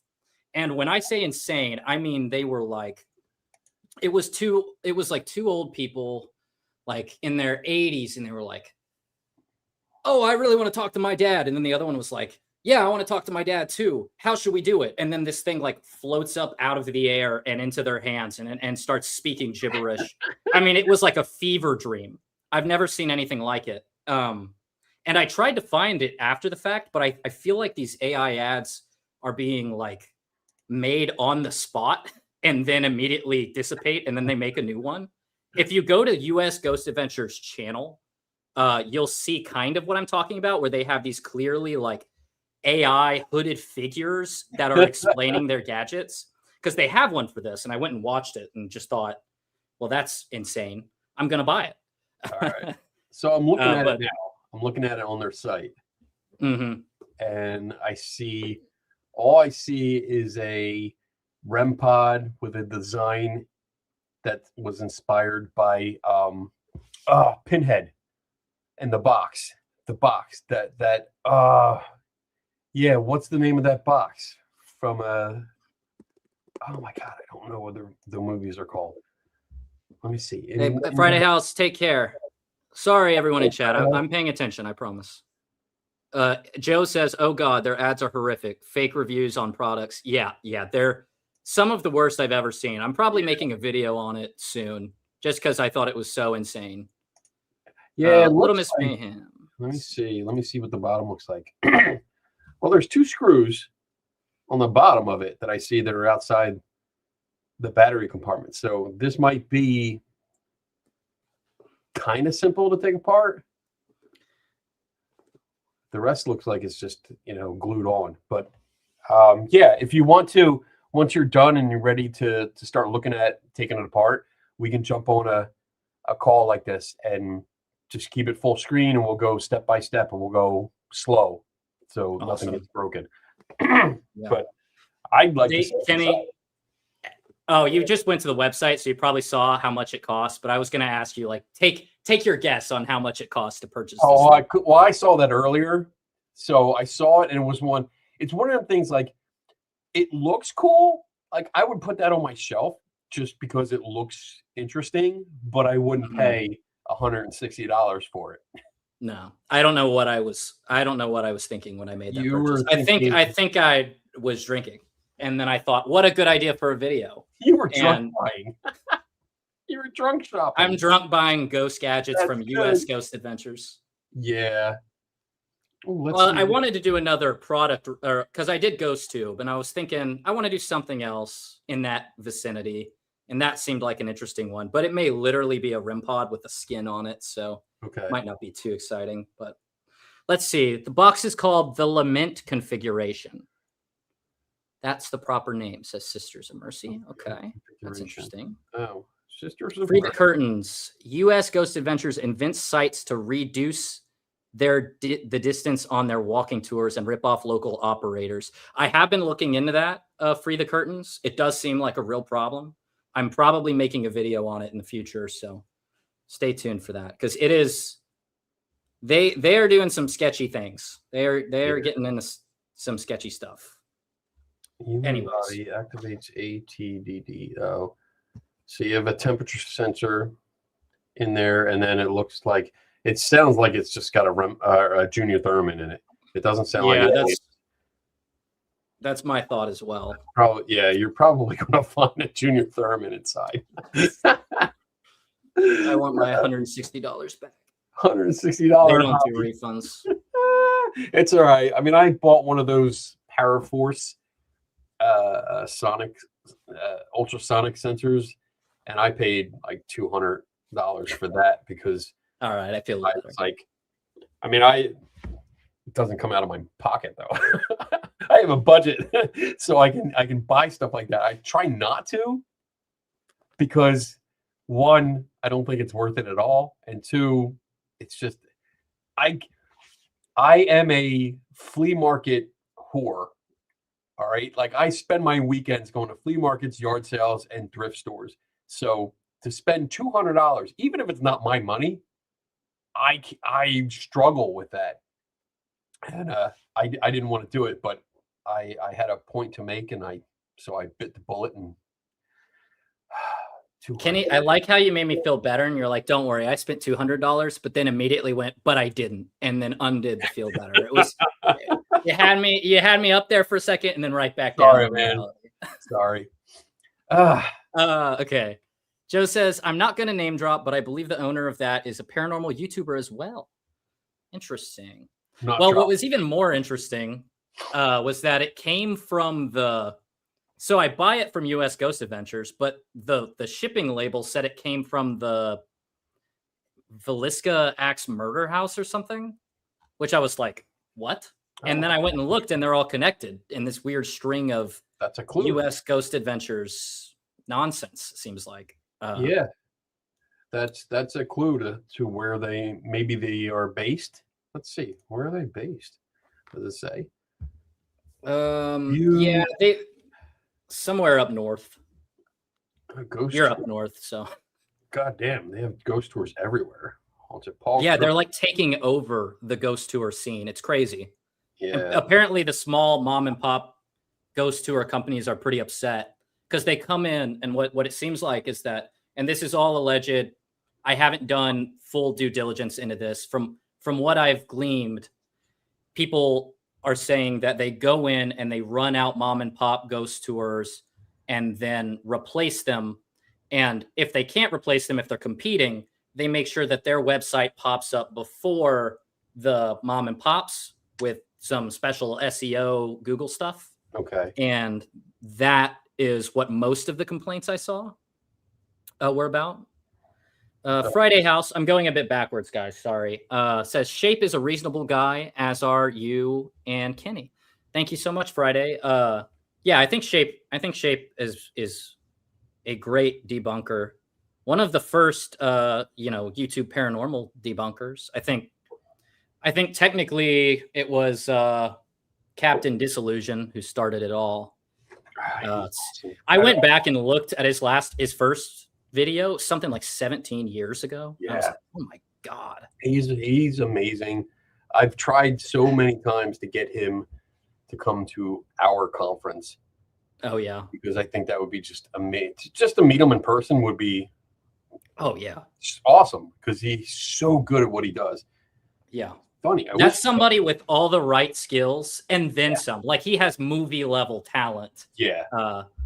I mean, it's just insane. Yeah. All right. Giselle says Ghost Tour franchises. Yes. That's what it is. It's a Ghost Tour franchise. Yeah. Let's see. Oh, it's good for you. Don't feel it. I don't feed into the gadget industry. I don't buy new. Like, I bought that Paraforce one. That, I think that's the only ghost hunting gadget. No, that's wrong. That's the second ghost hunting gadget that I bought new. The first one was the cat balls. I bought 3 of the light spheres, the paranormal light spheres, and then I bought 3 or 4 of the cat toy version. And the only difference was the card, the card in the packaging. That's it. Oh, okay. Yep. That makes sense. Yeah. So everything else, I'm lucky enough that I put a call out like twice a year and ask people, like, if you have equipment that you're not using anymore and you want to donate it, please, think about sending it to me. I'll pay for shipping, but I don't pay for like $50 or $100 for the equipment, because it doesn't do what they claim it does. But if they want to donate it, that helps me out, because then I can take it apart. Especially if I get more than one, then I'm not so worried about breaking one just in case. Yeah. But I can take it apart and show you guys what's inside.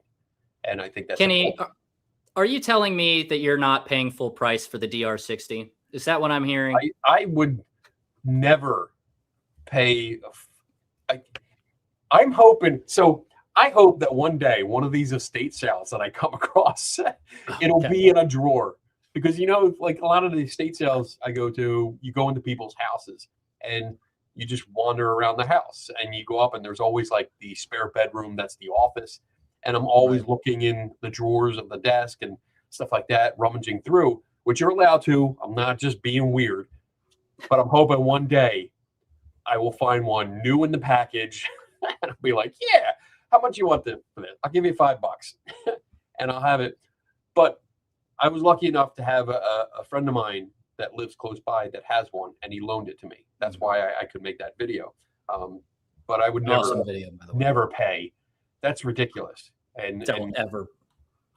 It's garbage. It is garbage. Para Solo. It is total garbage. And I wish people would realize that. And maybe, like, here's my dream. Okay, you ready? Here's my dream. That we all band together and stop watching these assholes that keep promoting this stuff. Like, just stop watching their channel, and maybe they'll go away. I mean, they're not gonna, but maybe we can put a dent in them. And they're like, why am I not getting the views? Because you truthfully, I do think that a dent has been made by the debunking community. I mean, look, maybe it's just a sign of the times, but views for these giant paranormal channels are down. Like a good example is Sam and Colby after the debacle. was it Laney and I want to say it was Laney and Ben, but that doesn't sound right. The where they held hands and they the Cody and Satori. Cody and Satori. Sorry, Laney and Ben. This is not about you.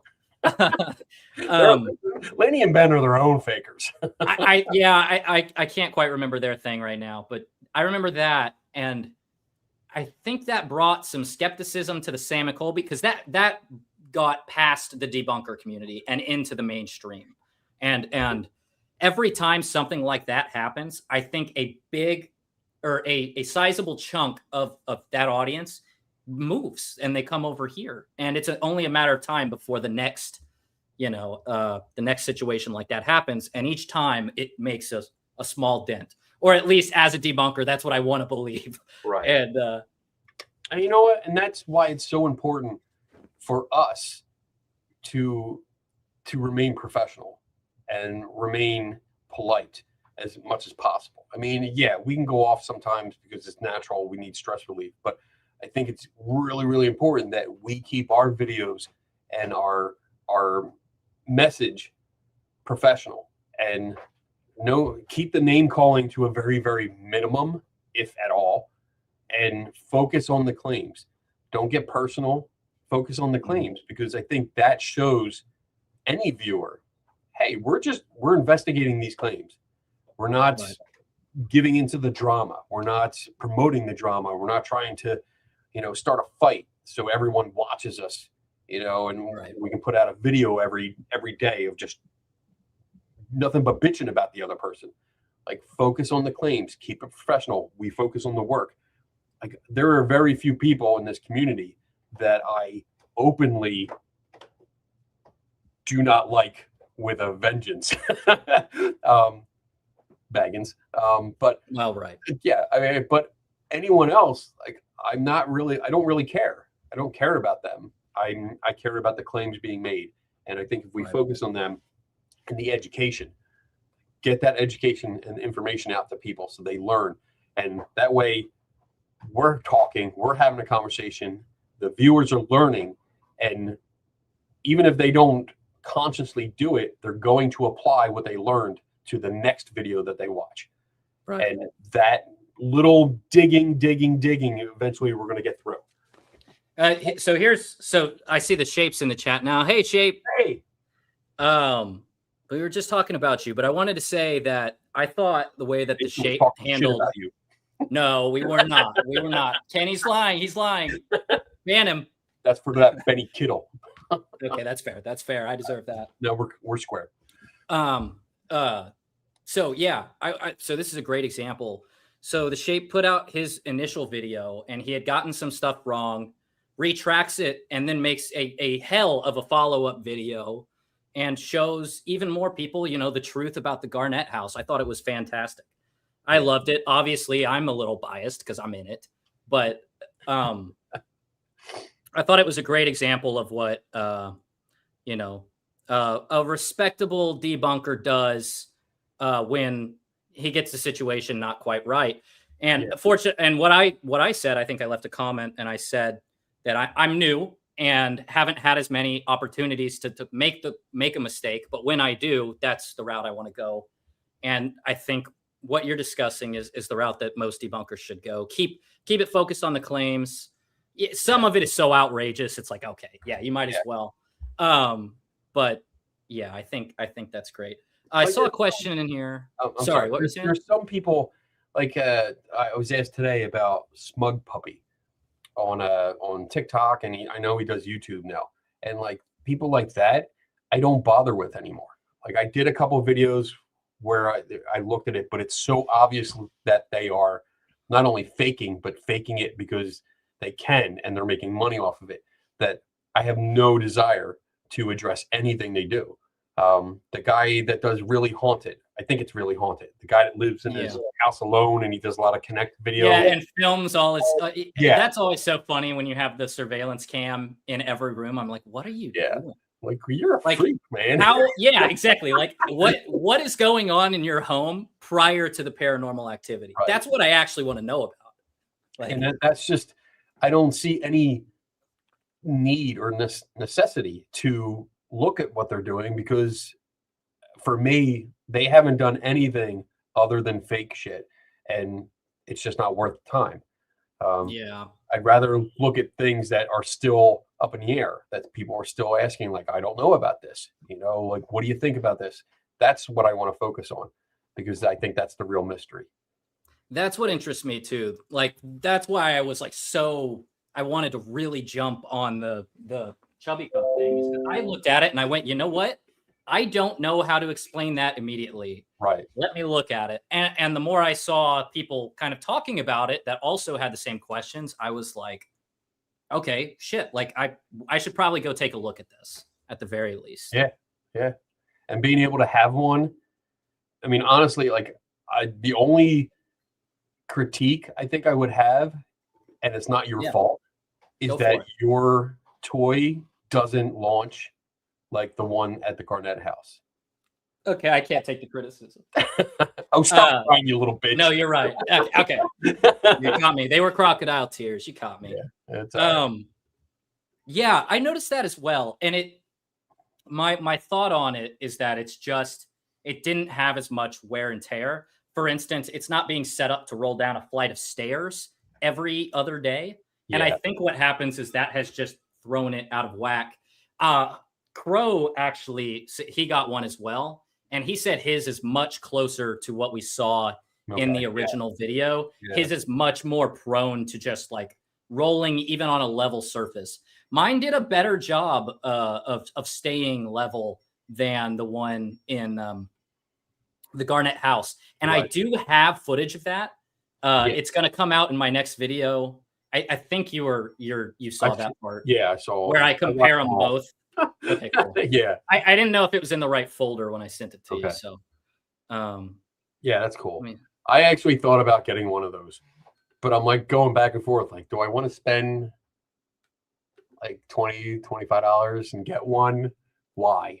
Do I really need it? They're kind of fun. It is kind of a wacky toy. I like it for the background too. I think you'll like this. The only reason I thought about getting one was that eventually, when we do meet in person, I was going to have you autograph it and then put it up on my shelf, because that's how much I think that debunk was. It was just that good that you took the time to go up there immediately and go up and spend all that time, hours, trying to set it up. And I was considering getting one so that I'd have it. Kenny, I was gonna come to you and have you sign mine. So that warms my heart. But I didn't do anything for it though. You did it all. No, but I just want you to sign it. I mean, all right. It's got your name. It's got your namesake. I will get one, and then we'll sign each other's. Okay, awesome. I'm gonna hold you to that. I will show up eventually. I expect you to. I will, 100%. My basement to you. Yeah, that looks awesome. I do want to see that. KW904 says, what are some of the things that made, oh God, chat changed. What are some of the things that made you think very hard on when it comes to debunking?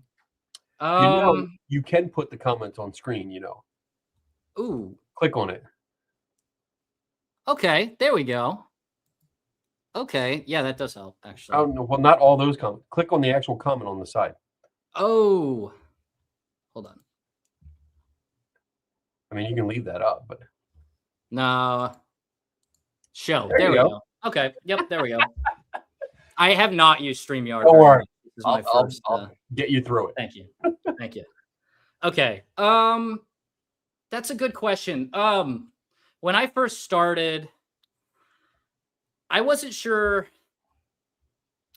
I wasn't sure I'd be very good at it. But the thing about debunking, and something I think is actually good in my case, and this goes for my work as well. I'm a software developer by trade, but my specialty is almost more of communicating than it is the actual software development process. So I know how to code, and I'm a decent coder, but I do a lot better job of explaining that code to people who don't know how to code. Right.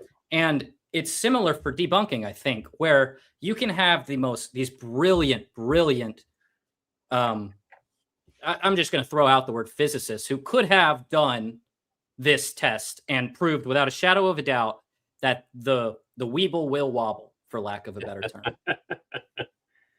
But they may or may not be able to convey that to a large audience of people well, especially if they get too deep into the science. So you have to have this practical aspect to your debunks that I think I am able to do fairly well.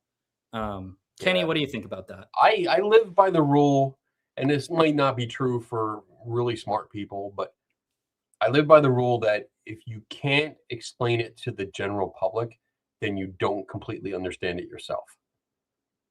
Because you should be able to, and not dumb it down, but you should be able to explain something in simple terms, everyday terms, for anyone to understand. And I think that's my greatest challenge every time, because sometimes when it comes to like photography or video editing, I know what's happening in my head. Like I know how to work it out. I know how to make it happen. And sometimes it takes much longer to figure out, how do I explain that in terms that anyone can understand? Because not everyone has spent 10 years editing video. Not everyone has spent 20 plus years behind a camera, and doing trick photography, special effects. Not everyone knows that. So you got to make sure if you use industry terms, make sure that you have simple terms to back that up, so that everyone can understand it and everyone's on the same page. Because if you're not, you're talking over their heads and you're not doing a good job at communicating the science to people. So yeah. I've heard that term a lot lately. Science communicator has been a term I've heard more and more on videos I'm watching. And I feel like that's so important, because I will say, so in the software development world, I meet 50% of the people I meet are better coders than I am, but they can't explain it. It's a big problem in the industry. And it makes sense, because, usually in a lot of cases, you have software developers who hang out with other software developers. And so you have an echo chamber of smart people, which can still be an echo chamber in of itself, of these highly, highly intelligent people. And because they only communicate with each other, a lot of times it becomes problematic when they have to explain it to somebody outside of that echo chamber. And then I think that's where I'm getting at with the science communication. Like, to be a science communicator, you have to be able to break down the technical aspect of it to much simpler terms. And you're right. Like, there are some people that are much better at this job than I am. But when it comes to explaining it to a general public in an article, a book, or a video, they can't do it. And it's not because they don't understand it. It's because they only stay in that circle, their own echo chamber, and they don't go outside. So it's hard for them to translate into simpler terms. Science takes a lot of patience. Yeah, I agree. Yes, it takes patience, because you're going to deal with people that are constantly going, but what if? Well, what does this mean? What does that mean? I don't know what that is. And you have to breathe and realize that even if the person that just came up to you and asked you the same question that you've been asked 20 times that day, this may be the first time that person has asked someone like you that question. Right. And maybe they had to build up the nerve. Maybe they were worried about what you would say or how you would react. And if you react negatively or hostile, you're going to leave a bad impression on them that's going to continue throughout their lives. They're going to remember you forever. So that's why, even if I'm annoyed and it's not because of that person, it's because, like, I've answered this question 20 times. Breathe. Okay, I'm going to answer it 21 times. And I'm going to answer it 22, 23, 24, 25 times, because that's what it takes. I like that. And that's something I've been trying to do, especially with this last video I put out. You can see I try to answer every comment, and a lot of them were repeat questions. And I go in and I try to do my best to explain it a little bit better with each person who asks, as good as I can in a YouTube comment. But Yeah, I think it's important. Like you're saying, I think people, they want to know more, and you should never try to make them do otherwise. They want to learn, and they're coming to you for advice. That's an honor, honestly, that they would even come to me in the first place. If they're, I mean, if they are taking the time, you want the education, the information to be out there. Take the time, talk to them, have a conversation. It's worth it. It is so worth it. And my wife routinely leaves me at conferences because someone will I can see someone at the booth and it's like closing time, but they're like, you can see that they want to ask a question, and I'm gonna wait. I'm just gonna wait because I cannot let it go, knowing that somebody was waiting to ask a question and I left them hanging. That kills me. So I will stay and tell my wife, go with everyone else, have fun with our friends. I'll be along as soon as I'm done, but I want to make sure I can get that answer to them. Yeah, I it's easy to do in the YouTube comments. I don't know how that would go if I'm ready to go to the bar. If it's karaoke night, I'm sorry, I might leave. I'll say write me a nice email. I'll respond. If we're going to the bar, then it's more like, hey, you know what? You have a question? Why don't you come to the bar? I'll buy you a drink. Come on. Ooh, risky endeavors. There you go. Yeah. I like it. I like it. I'm not allowed to talk shop at a bar anymore. Oh no. Gets me in trouble. I do find myself, I try to limit when we go out and stuff, I try to limit how much I talk about the debunking, because I got in trouble the other day. We were watching somebody, what was it? I got a buddy, and he likes to watch those YouTube gamblers who go into casinos and they'll just like rack up money. Like they'll walk in with 200 and leave with 1,000, right? And do it routinely. And so I pointed out, I was like, hey, like, don't you think it's weird how often these guys seem to win? And he was like, yeah, it's a little weird. And I was like, let's look through their videos and see how many they win. And we counted it up, and it was like 90 out of 100 wins. Some insane that like could not really be done. Right. And he was like, dude, quit debunking my damn favorite YouTubers. I don't want this. I'm like, you're right. You didn't ask. You didn't click on my video. I forced you to do this. So, right. But sometimes it's hard to turn it off, man. It's hard to turn it off. KW says, I do enjoy watching and learning about debunks because when I was younger, I was so scared of everything when it comes to the paranormal. I had to find ways to be rational. That's a great point. I also had this problem as a kid, and it will haunt you as an adult. I promise. Like, so I started watching Ghost Adventures when I was 9. And in my parents' defense, they were just not watching everything that they didn't see when I changed the channel. I did a good job of hiding it. And I turn on Ghost Adventures and scare myself silly. And it was not the right way to go about it, because I started to turn into somebody who would hear any knock and it would immediately assume it's a ghost. And then I'd have nightmares, and it was the whole thing. And unfortunately, I grew out of it, but I meet a lot of people where it does kind of haunt them into their adulthood in one form or another. Right. So I think it's important to try to limit that and to try to promote critical thinking as early as you can. Yeah. I was thinking about this the other day, and I asked, I know somebody who's a teacher, and I was like, hey, do they promote any kind of like media literacy in schools, or are they doing anything for the kids who are more exposed now to like the nonsense of TikTok than anyone else? And the answer was no, a blanket no. No. But I think it's going to be such a problem. Yeah. My brother is 10 years younger than me, so I kind of watched him go through. My brother is too. My younger. Oh, really? I have one brother. He's 10 years younger than me. We talk once in a while. Yeah, there is that gap now. Yeah, we don't. It's not like we don't like each other. It's just there is that big age gap. So oh yeah, we don't really hang out. I do the same thing, and I'll send him like I'll scroll through TikTok once a week, and I'll find like the worst meme that I think relates to a 16-year-old, and I send it to him, and then he calls me what does he call me? Unk. and then I do it again next week. Nice. Yeah. But I like that's how it goes when you got that.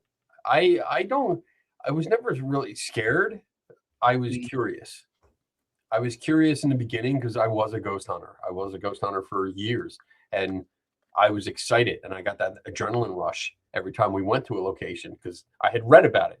I read all the books about the local area, and just going there was a thrill to begin with. But then I got really curious, and I was curious. It started with me with photography because people would say it was so rare to get anything about a ghost on film, but yet every single group was getting something every single time, and that weighed on me. Like, how is that possible? How can it be rare and common at the same time? Like, that doesn't make sense. And the more I looked at it, that got me into photography. So I actually did photography as a side job, freelance work, for years, because that sparked my interest to understand how cameras work. That's interesting. I didn't realize you got into photography from ghost hunting. That's super interesting. Yeah, because I don't know. Yeah, that's one area where I have no abilities is photography. I need some work. I might have to have you give me a rundown at some point. Training camp, debunker training camp for photography. Oh, if you ran that out of your building, that would be so cool. I bet you'd have people sign up. Like a 6-week training camp for debunking. I would love to. I always wanted to do like one of those community college things where you get the catalog and every the late night ones. Yeah, and it just has all the things like learn ballroom dancing or learn archery or learn stuff. And I see ghost hunting in there once in a while. And I wanted to come up with a curriculum that it was like 6 to 8 weeks and just say, hey, this is what I do for a living. I'd like to come in and just teach about investigating and figuring out how to solve these mysteries. And I mean, that's what my lectures are. Most of my lectures I do are about solving mysteries and how to do it. So it would be cool to do that as a class. Yeah, that would be really cool. It would be fun. Yeah. I think you've got everything in there. I mean, I say it all the time, but I'm like, I'm not some genius. I just saw Kenny Biddle's YouTube channel, started scrolling through the Skeptical Help bar, and was like, well, shit, I can go to the Sally house. I can go try this. Yeah, I did. And I was like, okay, and I'll try it again. And that's just got to do it. You just got to have to do it. It is a lot. I will say, like oh God, like this turnaround time was insane. Thank God I have a good friend, cameraman Bob, now investigator Bob, after his promotion for the pattern. Hope he got promoted. Yeah. Hey man. Hey, I just got to the membership threshold on this live stream. Like, this is the membership threshold. Awesome. So yay. Awesome. The goal. Yeah, I'm so happy. You know what? We're pouring another drink for the membership. Oh, right. I'm mad at but that's awesome.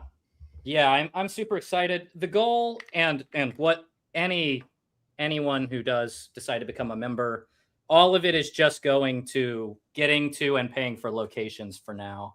The channel, I don't need the money, but it does help me do more investigations. That's what I care about. That's what I enjoy doing the most. So that's kind of where that'll go. Seg's in the house. Seg. Hey, Seg. Where is he? Hey, Seg, how are you? I enjoyed your live today. I thought it was really good. And your last video was awesome. I definitely left a comment and was like, what'd I say? Shit. I was like that. Oh, that guy playing with the doll. He was pretty good looking. Something like that. Wow. Okay. Yeah. Shameless. Shame. Keep drinking. Yeah, you're right. That's a drink. That's a drink. For sure. But yeah, so we just hit that threshold. I'm super excited about that. Right. What were we talking about right before that? I lost my train of thought. I don't know. All right. I don't know. I'm going to blame Seg for that. Sign up for a class, like teaching a class. Oh, yeah. That's super maybe cool. one day. I like doing the lectures that I do. I like doing the articles. I know my boss, before he retired, kept bugging me to write a book. And I was like, yeah, I'll get around to it one of these days. I enjoy doing everything that I'm doing now because I'm getting to interact with people and I see the differences. Like I get to see and hear the differences. And that's probably the greatest and most awesome gratitude that I can get is when someone reaches out and says, like something I did help them and help them understand better. And that's awesome. And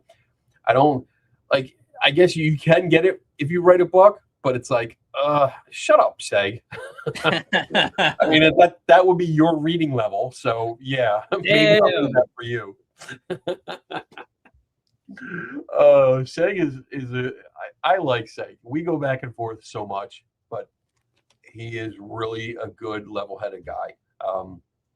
And I was saying earlier, he's one of the best, what I call logical debunkers, because there's kind of a separation of the debunkers who target frame by frame. They go through, they show you where the fishing line is, that kind of side of debunking. And then there's the other side where people take the more logical approach.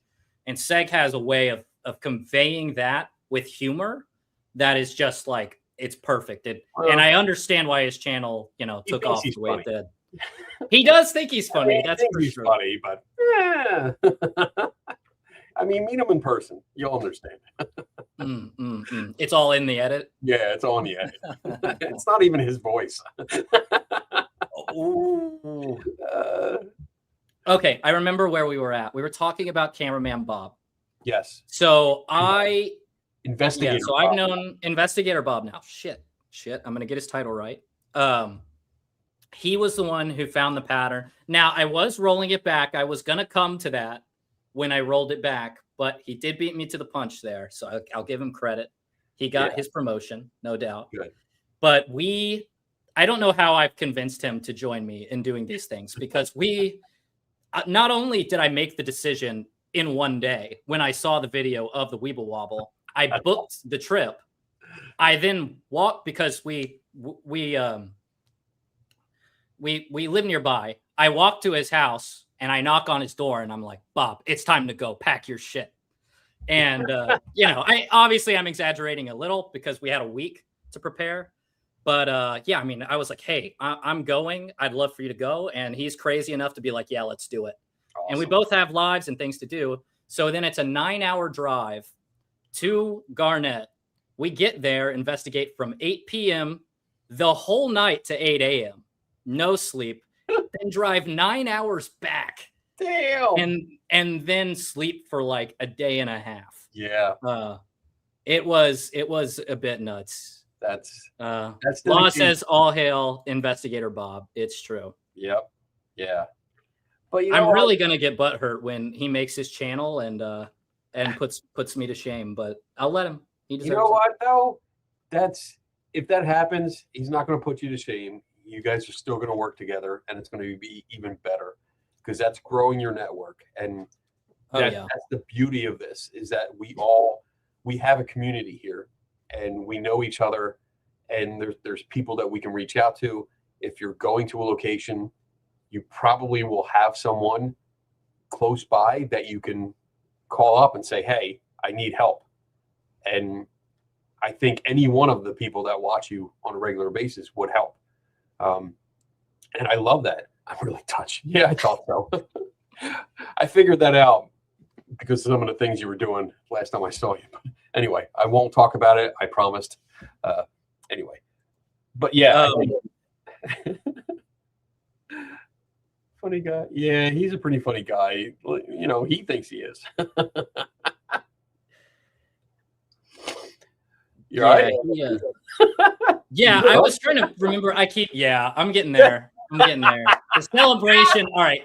This is the celebration part of the stream. Okay. I keep losing my train of thought, but I need somebody to riff off of. This is what I was saying. Yeah. And Investigator Bob is great, not only because he's smarter than I am, but it's also nice that like on this Garnett investigation, not only could I rely on Investigator Bob, but I've got Crow on the phone. I've got Seg on the phone. And I was able to meet with you beforehand. well, there's a total of at least 5 different debunkers who went into this debunk and all played a critical role in it. And I think that's great. Hopefully we see more of that in the future. I'd love to do more collaborations, more, and not for the channel, not for any of that shit, just because it brings you a better debunk. Like when Crow joined in on my video, I thought he did a great job of hammering home points that maybe I didn't quite do a good job of. And I thought it was awesome. So, and it helps spread the work out. You know, it doesn't always it doesn't land on your shoulders entirely. You know, you have like Crow did a great job of looking through older videos and finding clips of similar things happening. So awesome. I mean, that's great when we work together like that. And even when like I was at the both places, the Sally House and McIntyre Villa with Seg and Stevie, it was great bouncing things off of them, you know, and likewise, we were all figuring out.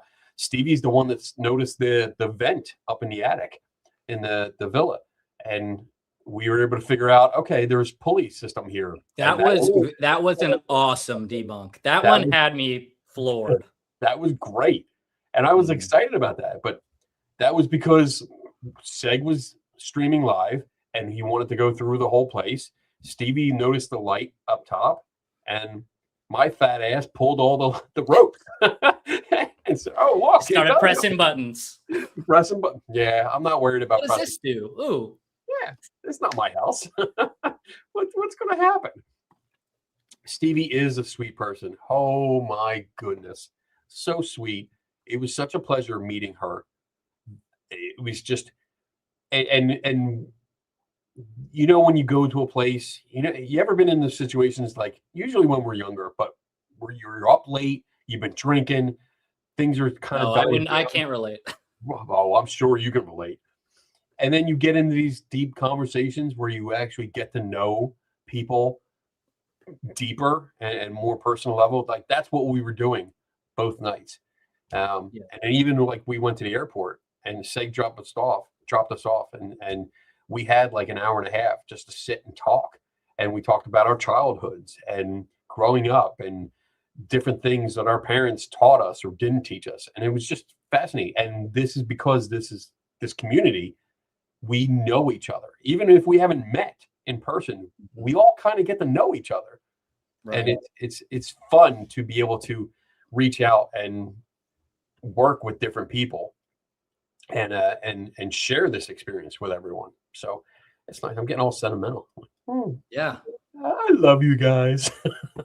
Now it's time for fireball shots. Fireball! Hard switch. I don't know where I put them, but I'm gonna be honest. They sit like a rock. They're terrible. They're almost a prop. I have a better time drinking the Malibu, I think. But it's just literally, Kenny, I'm so out of everything in my liquor cabinet that it's just Malibu in a cup. That's all we're working with now. That's I'm looking around. I know I have. You know, it's funny. I can't believe it's still an improvement from the first time I met you, where that was New Year's Eve. I was drinking absinthe. I'm pretty sure it was freaking absinthe. Yeah. I'd gotten a bottle from somebody at work. Yeah. Oh. Yeah. I don't like that Good stuff. times. No. Oh man. Oh man. And then I took it on the next one because I was like, well, I'm committed to the bit now. I need this absinthe for when I actually do the interview. Terrible mistake. I watched it back in the first hour. I do great. I was like, yeah, I did great job. Second hour fell apart. My answers become borderline unintelligible. And I was like, you know what? You could have gone for the hour 3 Mason, but you freaked it. You did. You know, don't beat yourself up. Like I've had. So the whole premise is the Skeptical Hall bar. It's supposed to be like we're all hanging out at a bar. We can have drinks if we want to. We get to know each other. And when I have guests on, some of which have become really close friends, but they don't realize like, yeah, I'll have a drink. And then they realize like they drink more and I'm drinking and they're drinking. And by the second hour, yeah, they're like, oh, this is so like my friend Melanie, who was on last week. Mhm. We met because I heard her on a podcast. She was doing being interviewed on a podcast, and I reached out to her because I thought the podcast host did a horrible job. I thought the interview was terrible on his part. Okay. Because his questions were just kind of plain and boring, and he didn't follow up. And her answers were great. So I reached out and I said, would you come on? And she's like, yeah, sure. Come on, talk about biology and science and all this stuff. Yeah, great.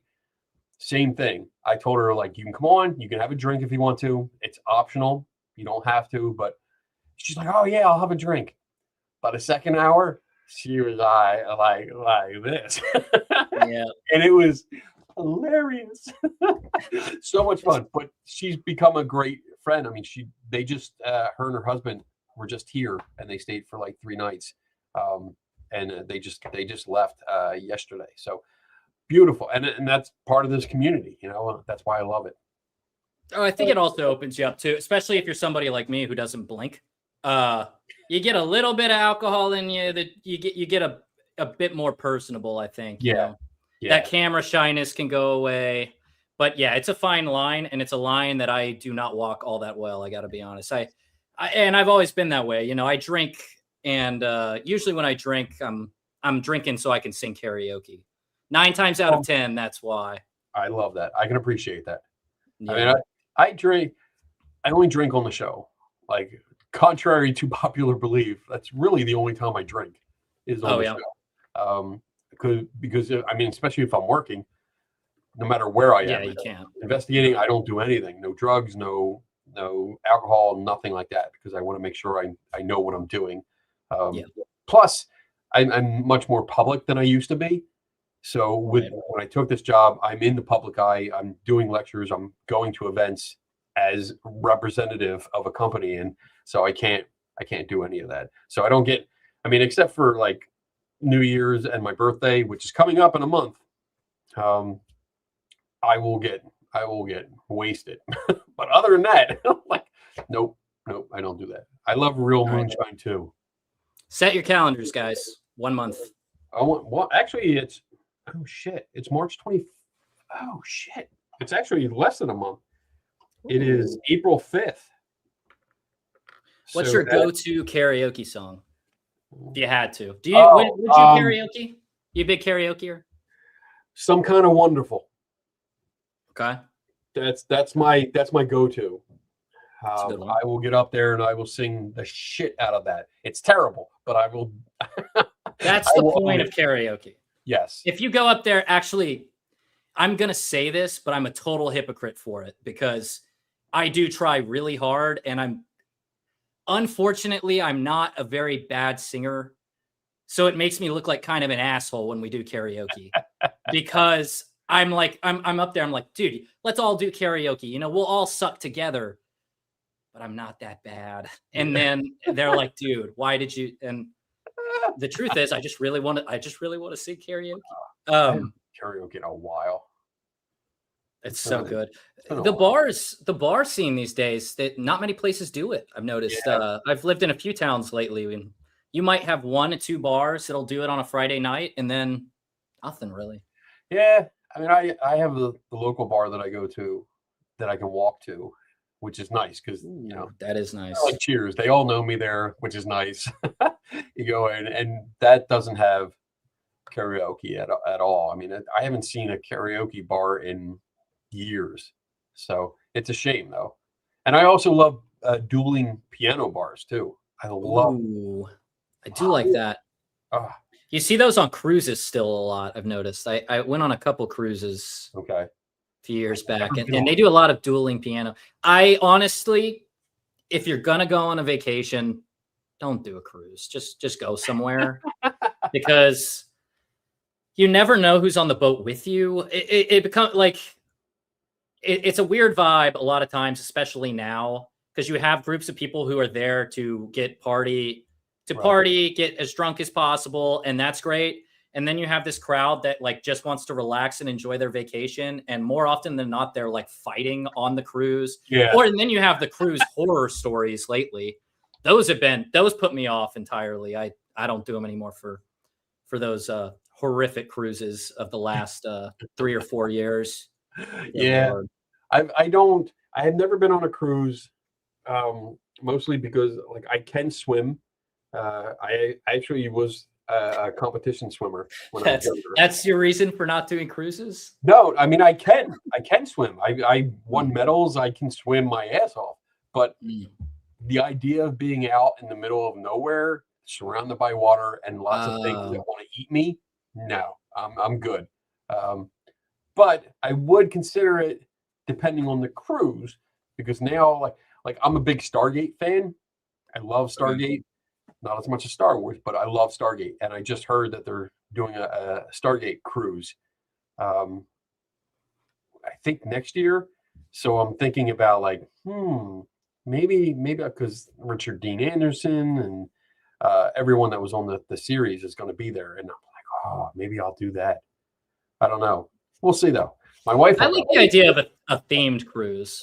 Yeah, I think that makes a difference, because then you've got everybody who loves that show all in one place. Right. That'll be fun. That's different. But yeah, just the regular cruise scene. I don't know. Yeah, I don't know. I'm like, I'd love to explore.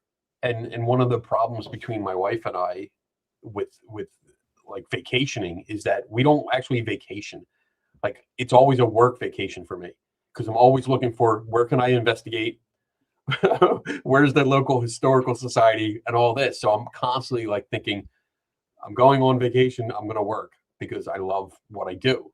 And she's more of a beach person. She can go and sit on the beach for hours and hours, for days. And I look at it and go, that makes me bored just thinking of it. Kenny, we need to get you into metal detecting, because then that's what you can do at the beach. Because that's what I do. I am the same way, where I don't sit still. And I've had the same issue with my girlfriend lately. Like I dragged her to the Stanley house when we went to, or the Stanley Hotel when we went to Colorado. It was like 2 hours out of the way, but I was like, oh, it's a quick stop. Let's do it. And then we spent like 7 hours there. I did a tour and everything else. Dragged her on it for like a full day trip. And it was awesome. But yeah, I'm kind of always in that mode. Like I want to do something. I don't love to sit still. So when we're at the beach, what I do is I metal detect. That's usually if I'm not doing YouTube stuff. I find an old historical road on an old like topographic map, and I walk it, and I'll take the metal detector and I'll find all kinds of stuff out there. Yeah, that's nice. Yeah, I mean, I keep her happy, R&B. I mean, I will go to a place that has the beach, but I mean, she usually just sits there and reads a book anyway. So it's not like I need, and I just hate the beach. I hate the sand. I hate the heat. I hate the people. I hate all of it. Everything there is about the beach, I just do not like. So I will find a place and that I can go to the local library or historical society, and I'll spend a couple hours in there while she's laying on the beach, and we're both happy. So, and that's what matters. Yes, and that's what matters. We're both keep her happy. Yep, R&B, perfect. Yes. What is Joe saying? Kenny's old enough to be the old guy metal detecting on a beach. Hey, I'm the old guy metal detecting on the beach with the sandals and the knee-high socks. I do that. I've got Crocs with the socks on. That's literally what I do. Yeah, it's awesome. But everybody looks at me funny because I should be like 40 years older, I think. Yeah. For like, there's a Facebook group for like the Texas metal detectorists. And I am the youngest by 30 years. Like, it's not even close. It's just there aren't that many young guys in it these days. But I've always kind of been a lot of the ones that are on YouTube. I watch some of the channels that do metal detecting, and they're all young guys. Okay, so those are the guys who are young, and they're the only ones because they want to put it on YouTube. That's the difference. Like, there's a few of them out there, no doubt. But some they are pretty much all on YouTube. I don't watch the girls ones because like they're usually in like very skimpy bikinis, and I don't want my wife walking in the room and be like, "What are you watching?" Honestly, detecting, I swear. Metal. I've seen that lately. It's a weird trend. I mean, it's not surprising based on everything else on YouTube. Same thing happens with ghost hunting now. I've noticed some channels seem to do that. Yes, I've seen that trend, and Like, again, man, just focus on the claims. Just do the investigative work. That's all. But, oh well. All right, man. I'm going to bail out. Hey, it was great talking to you. Thanks for hopping on and then staying on. No it was problem. awesome to have you. No problem. And thank you for I'm letting sure me I will on. see you on the next one. Yeah, absolutely. I'll be around. I think you're an excellent resource. And if you haven't checked out Kenny Biddle's channel, you absolutely must. It is a must. It's how I learned like 95% of everything I learned on how to debunk. So please go check it out. Prism, if you can drop that in the chat as my one and only mod, I would very much appreciate it. You got a mod. That's nice. I know. We're growing over here on the Paranormal Paranormal channel. Exponentially. If I didn't all ruin it right now in this live, we will continue growing. All right, everyone. Thank you, Kenny. It's been great. Information. Take it easy. I'll see you on the flip side. All right. All right. All right, guys. Well, what do we think? Have y'all been enjoying the live? Sorry, I haven't been ignoring you. I'm reading the comments. I swear. I swear it. All right. Stay positive, Kenny. I like it. All right. Prism says have a great one. Kenny is awesome. He's so willing to come on and have these chats with just about anybody. It's really, you can tell he really cares about the message. And I think in most cases, you know, debunkers have to care about the message because otherwise, why would you do it? This isn't a game you really get into for the views for the most part. But yeah, Kenny is just awesome. So very, very glad he was able to hop on and give us some good old fashioned knowledge. All right. Joe says, Kenny, I mean, he's okay, I guess. Yeah. Yeah. Okay. All right. I think I'm about ready to close it down for the night. It has been an absolutely fantastic live. I am so appreciative of every single one of you who came out and watched me. Apologies if I started to crash a little at the end. We are on drink number 3 here. I don't know. I can't decide. Am I quitting? I think I'm quitting. Yeah, I'm going to quit for now. But we will be back next Tuesday to do another live. And I'm pretty sure I'm going to have a new video out for you by then as well. So maybe we'll talk about that, although it'll be a lot of the same topics we talked about today. But I want to say a special thank you to my one and only mod, Mr. Prism. Hopefully we get a few more after this live. But let's shout out a few people who've been hanging out with us, huh? Pedals, thank you so much for coming in. Kristen Crabtree, RMB, the Mr. Prism, Julian One, Kenny Biddle, obviously, John Stoop, Sisters of Mercy. Hello, hello, everybody. Thank you so much for hanging out with us. Paranormal Brew, thank you for stopping by. Joe with Entity 7 Paranormal, Laws from Oz. By the way, I emailed you back. I hope you saw it. It was a great email. I'm really glad you sent that to me. Kristen Crabtree. Who else do we have in here? Pedals, Candy, Seg. Thank you guys so much, everybody who stopped by. Free the Curtains. You guys are awesome, and you guys are what make this channel great and what keep me going on this debunking journey. So thank you guys so much, and I will see you guys in the next one. All right. Have a great night, everybody.